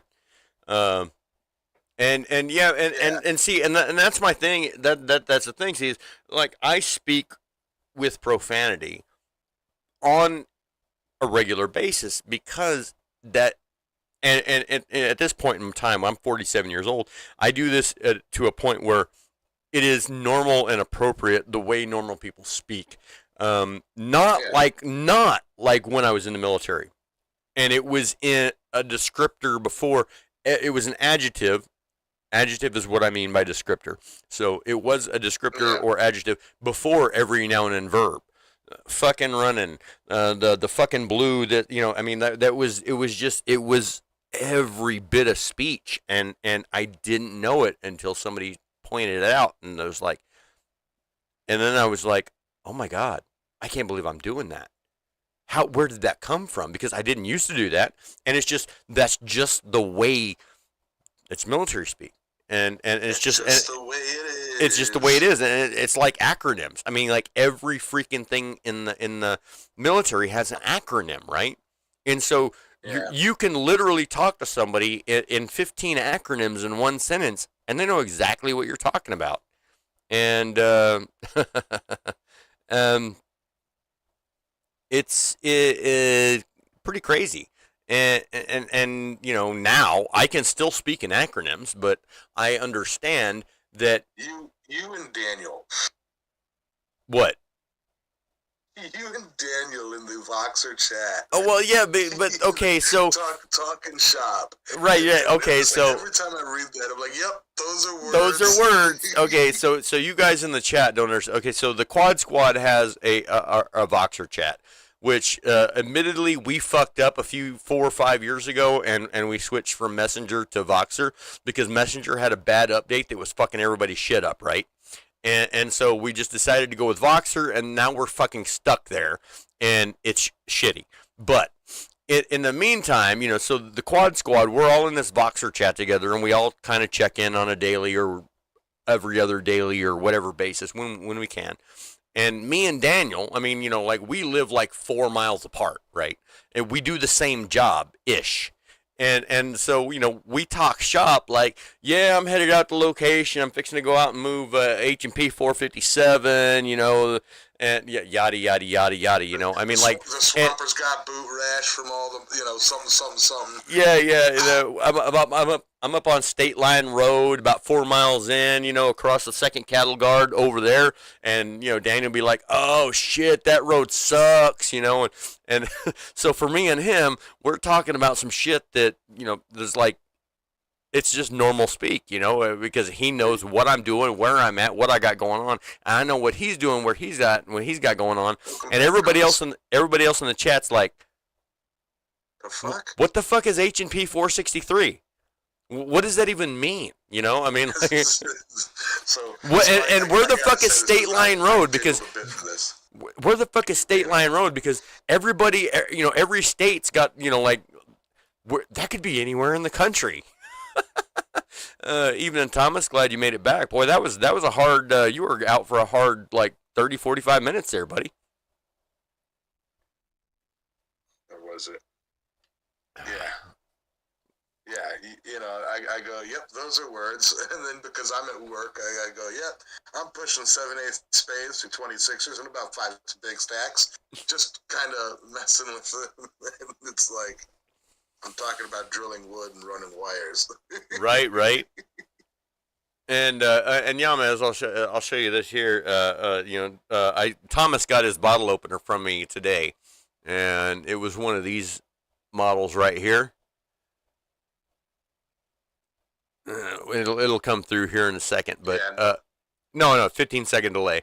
The only difference being that in the middle where the twist was, it was brass brushed instead of the copper coating, because for some reason, when I got it done, there was no copper left on the Rubik's twist. It had all gone away in the forging process, so I covered it with brass brush and called it good, and I liked it. It's the first one I've ever done like that. And Thomas, just so you know, that is the only one like that.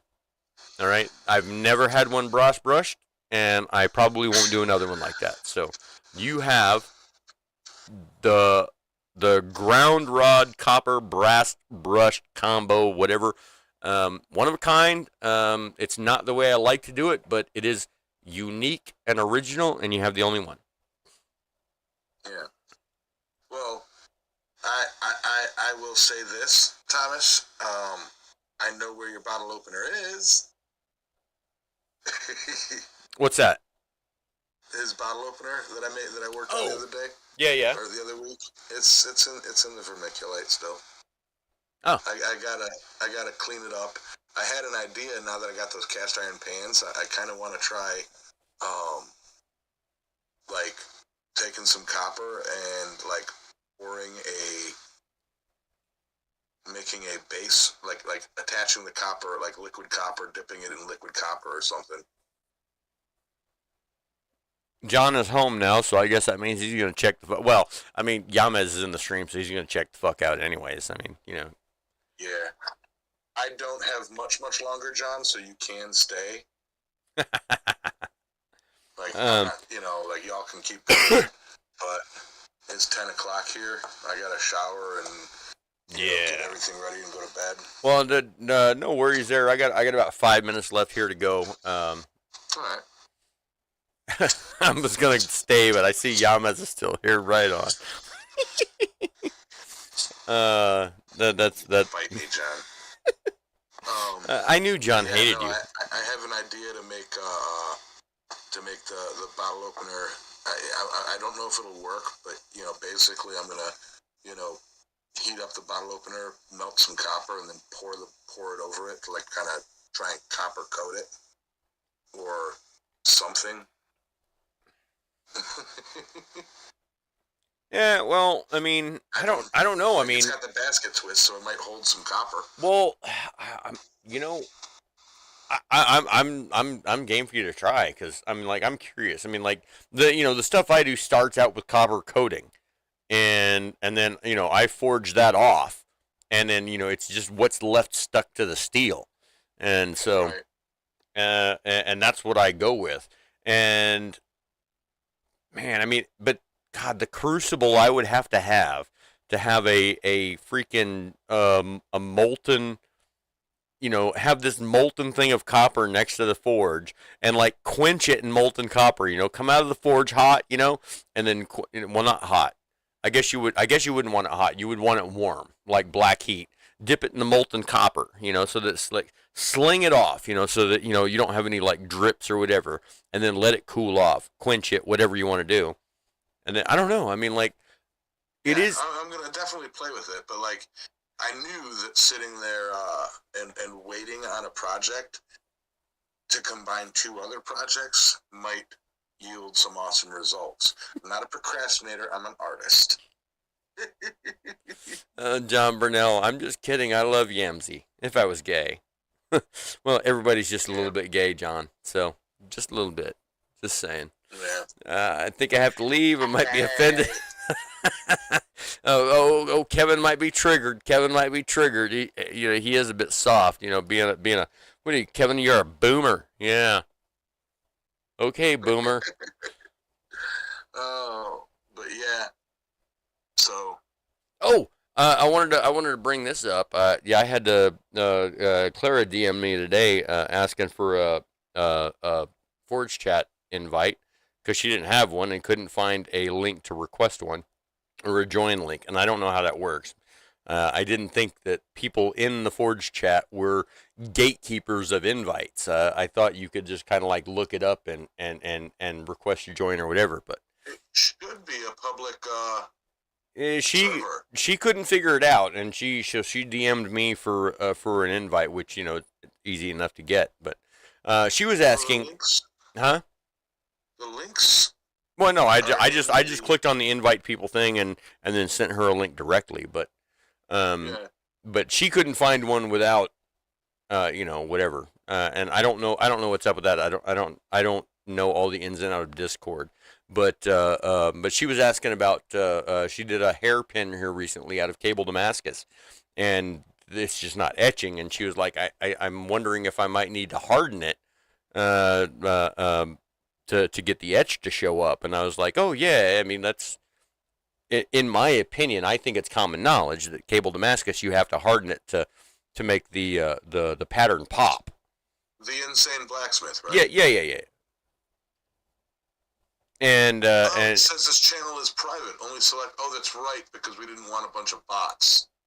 And I sent her an invite. Oh no, I already did. Oh, she joined. Fine. No, I was just saying. I mean, like, she said, "Hey, can you send me an invite?" And I was like, "Yeah, give me a sec." And I went and clicked on a thing and I sent it to her. But whatever.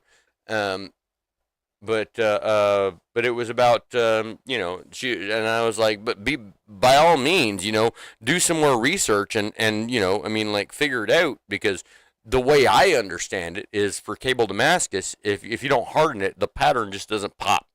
I mean, like, you got to harden it, and then you can get that real definitive snakeskin type look at it. So, is it a blade? No, it's a hairpin. It's a hairpin. Yeah.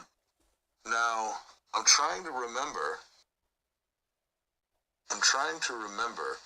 Because I've done it both ways, where I've quenched it and I've not quenched it, like hardened it.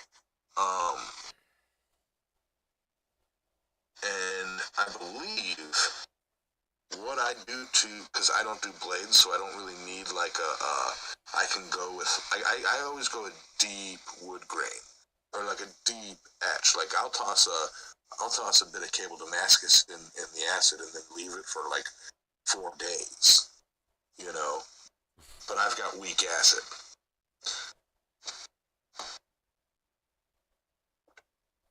Oh, she's asking me. And I'd like to hold on, touch on a couple things here.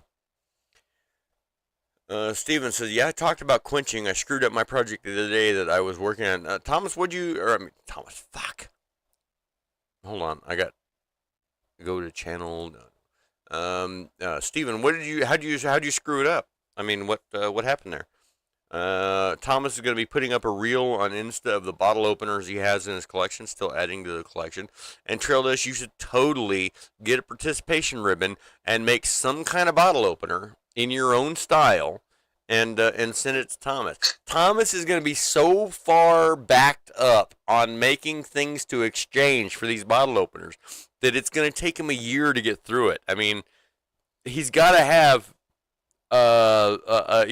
you know, a whole pile by now, and you know, yeah. Pretty much all Damascus shows better quints. Thanks, John. I was not aware of that actually. I knew that to be. Woo. Got the booze burps. I knew that to be true of cable Damascus.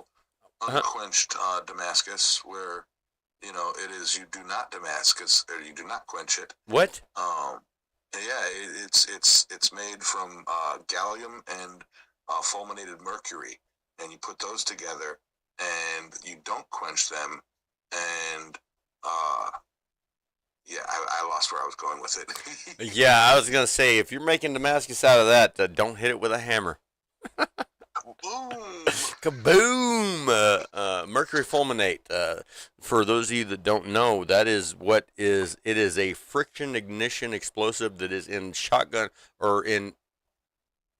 Snap caps. Well, yes, it's caps, and it's also in primers. That's what make primers go. So when the little BB like shaped thing on the back of a thing goes into the back of the primer, it moves that mercury fulminate across itself inside the little cap, and it causes it to go. And then that boom makes the rest of the boom. So that's how that works. And it's also what Tuco tried to crush up with his knife in Breaking Bad, like, yeah. What you got wrong right there, and then blows up the whole freak Tuco's whole office, Yeah. But I will have to say I was kind of disappointed because mercury fulminate doesn't look like that. But hey, you everybody can't be perfect.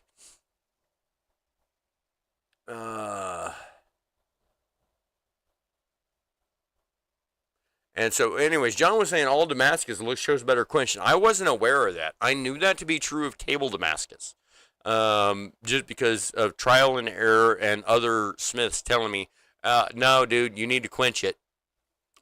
Okay, I didn't really want it hardened, but fine. And yeah, and turns out in practice, yes, the cable really did. It was a big difference between quenched and unquenched. Yamaz, are you still there? I'm still here. Okay. I know I dropped my phone, and you never know what happens when that happens. And Thomas says that I will say, Sully, the style you made, I don't have many in that style. I have a lot of church key style, and I enjoy having them all. And Thomas, like the way I make mine, I make them that way because they're easy and they're different. Like people don't nobody else makes them like that, and so that's why I do it. I don't mean nobody. I mean just like nobody. I don't want to make you feel bad. You can't.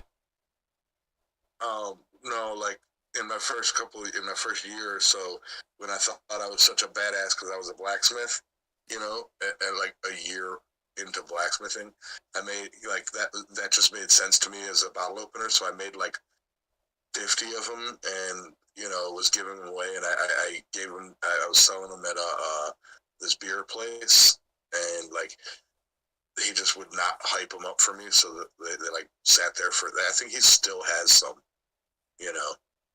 like 5 years later.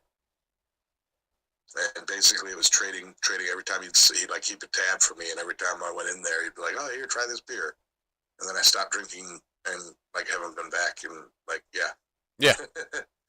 No, I mean, like that like when you held that up, I'm like, shit, I think I have one of those hanging out. Sitting on yeah, the no, top of the porch. I don't mean like nobody, like I'm the only person that makes them. I mean like it's just not something that is commonly done. Absolutely. Most people do the drift. Most people do the thing where most people do the drift thing and then punch a button, or they do the curl thing. I mean, like the way I do them isn't.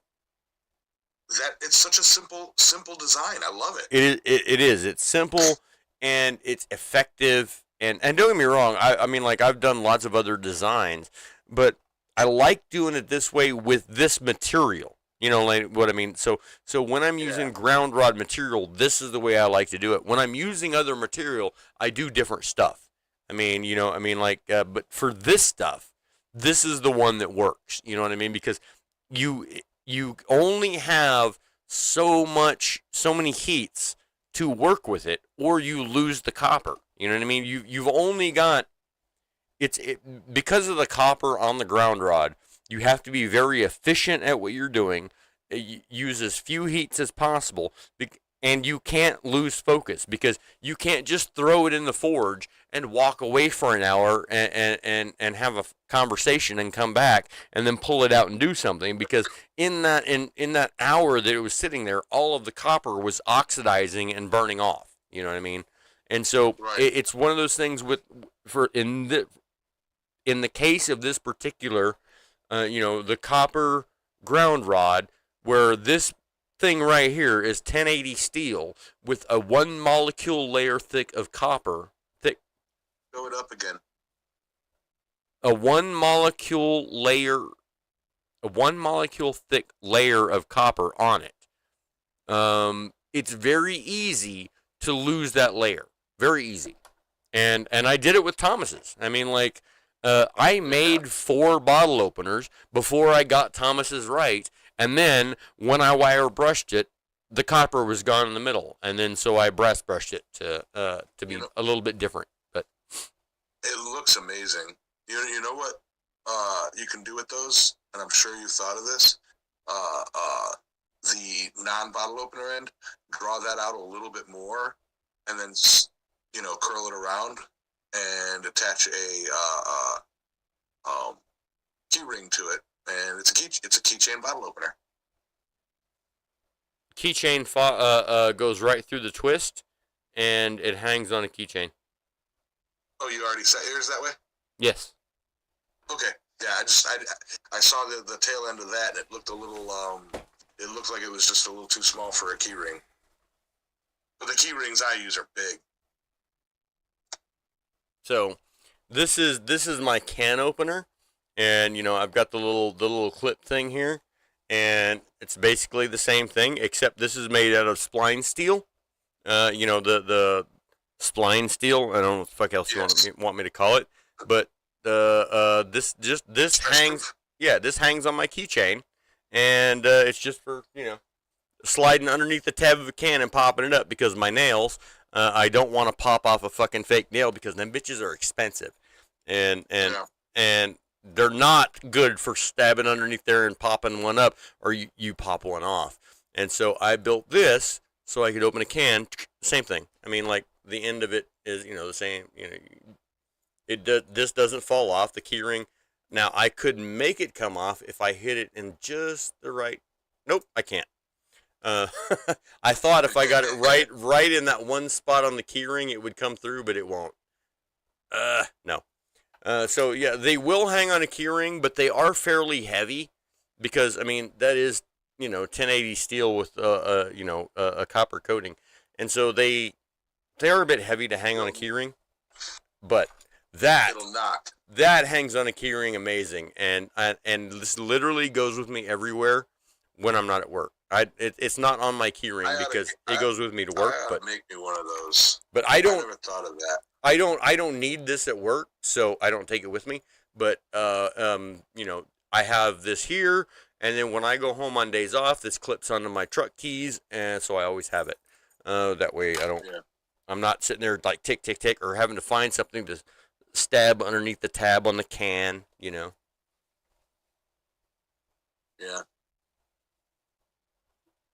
Yeah, I open at least 2 cans of something every day, so I should probably make me one of them. And I have that steel, so I can make a carbon copy of that. Right, there you go, dude. And this was the hex. So I made this one out of the hex, which I don't have any of that left anymore. It's all gone. I only have the quad. You used all the stuff. Didn't you take a few bars with you? No, I picked up when I showed up at Quad State. That guy only had the quad. He didn't have the hex, the square stuff. Yeah, Didn't I send you some? No. Didn't I send you home with some? Or was that the stress-proof octagon steel, That, hexagon that steel? that was supposed to be the hexagon stress proof, but I forgot it. Oh, it's still there because I haven't used it yet. Yeah. No, it's like, oh, okay, I'll load that up, and then I never did. But yeah, My plan for that is to make a sign bracket for the front of my shop. and I told you, I was like, dude, just bracket. get some other square because that stress proof is amazing tooling. Yeah. Yeah, I still haven't played with it yet. But anyway.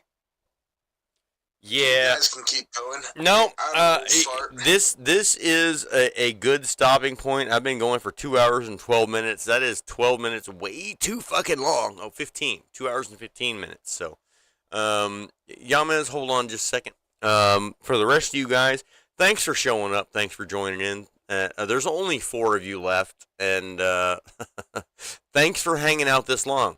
I really do appreciate it. Y'all are the fucking best. And if anybody else tells you different, fuck them. Kick their ass. I will see you guys next Sunday or this upcoming Sunday on the Sunday morning gathering in the Impractical Blacksmiths podcast or Blacksmith Church, whichever moniker you prefer. You can catch me, Alexis, at Transcendental Artist Studios on YouTube and Facebook. And no, I don't have a Facebook on that name. But YouTube, Instagram, and TikTok, you can find Yamez on whatever the fuck Yamez is on. Stuff. Yes, I have a Facebook, but I took it off my home screen. I only check Facebook about once every week. Yeah, but at the end of the day, you all guys know where we're at because you guys follow us everywhere. So, y'all have a great night. And you know what? Like I always say, if you can't be good at it. So, see y'all Sunday. See y'all Sunday.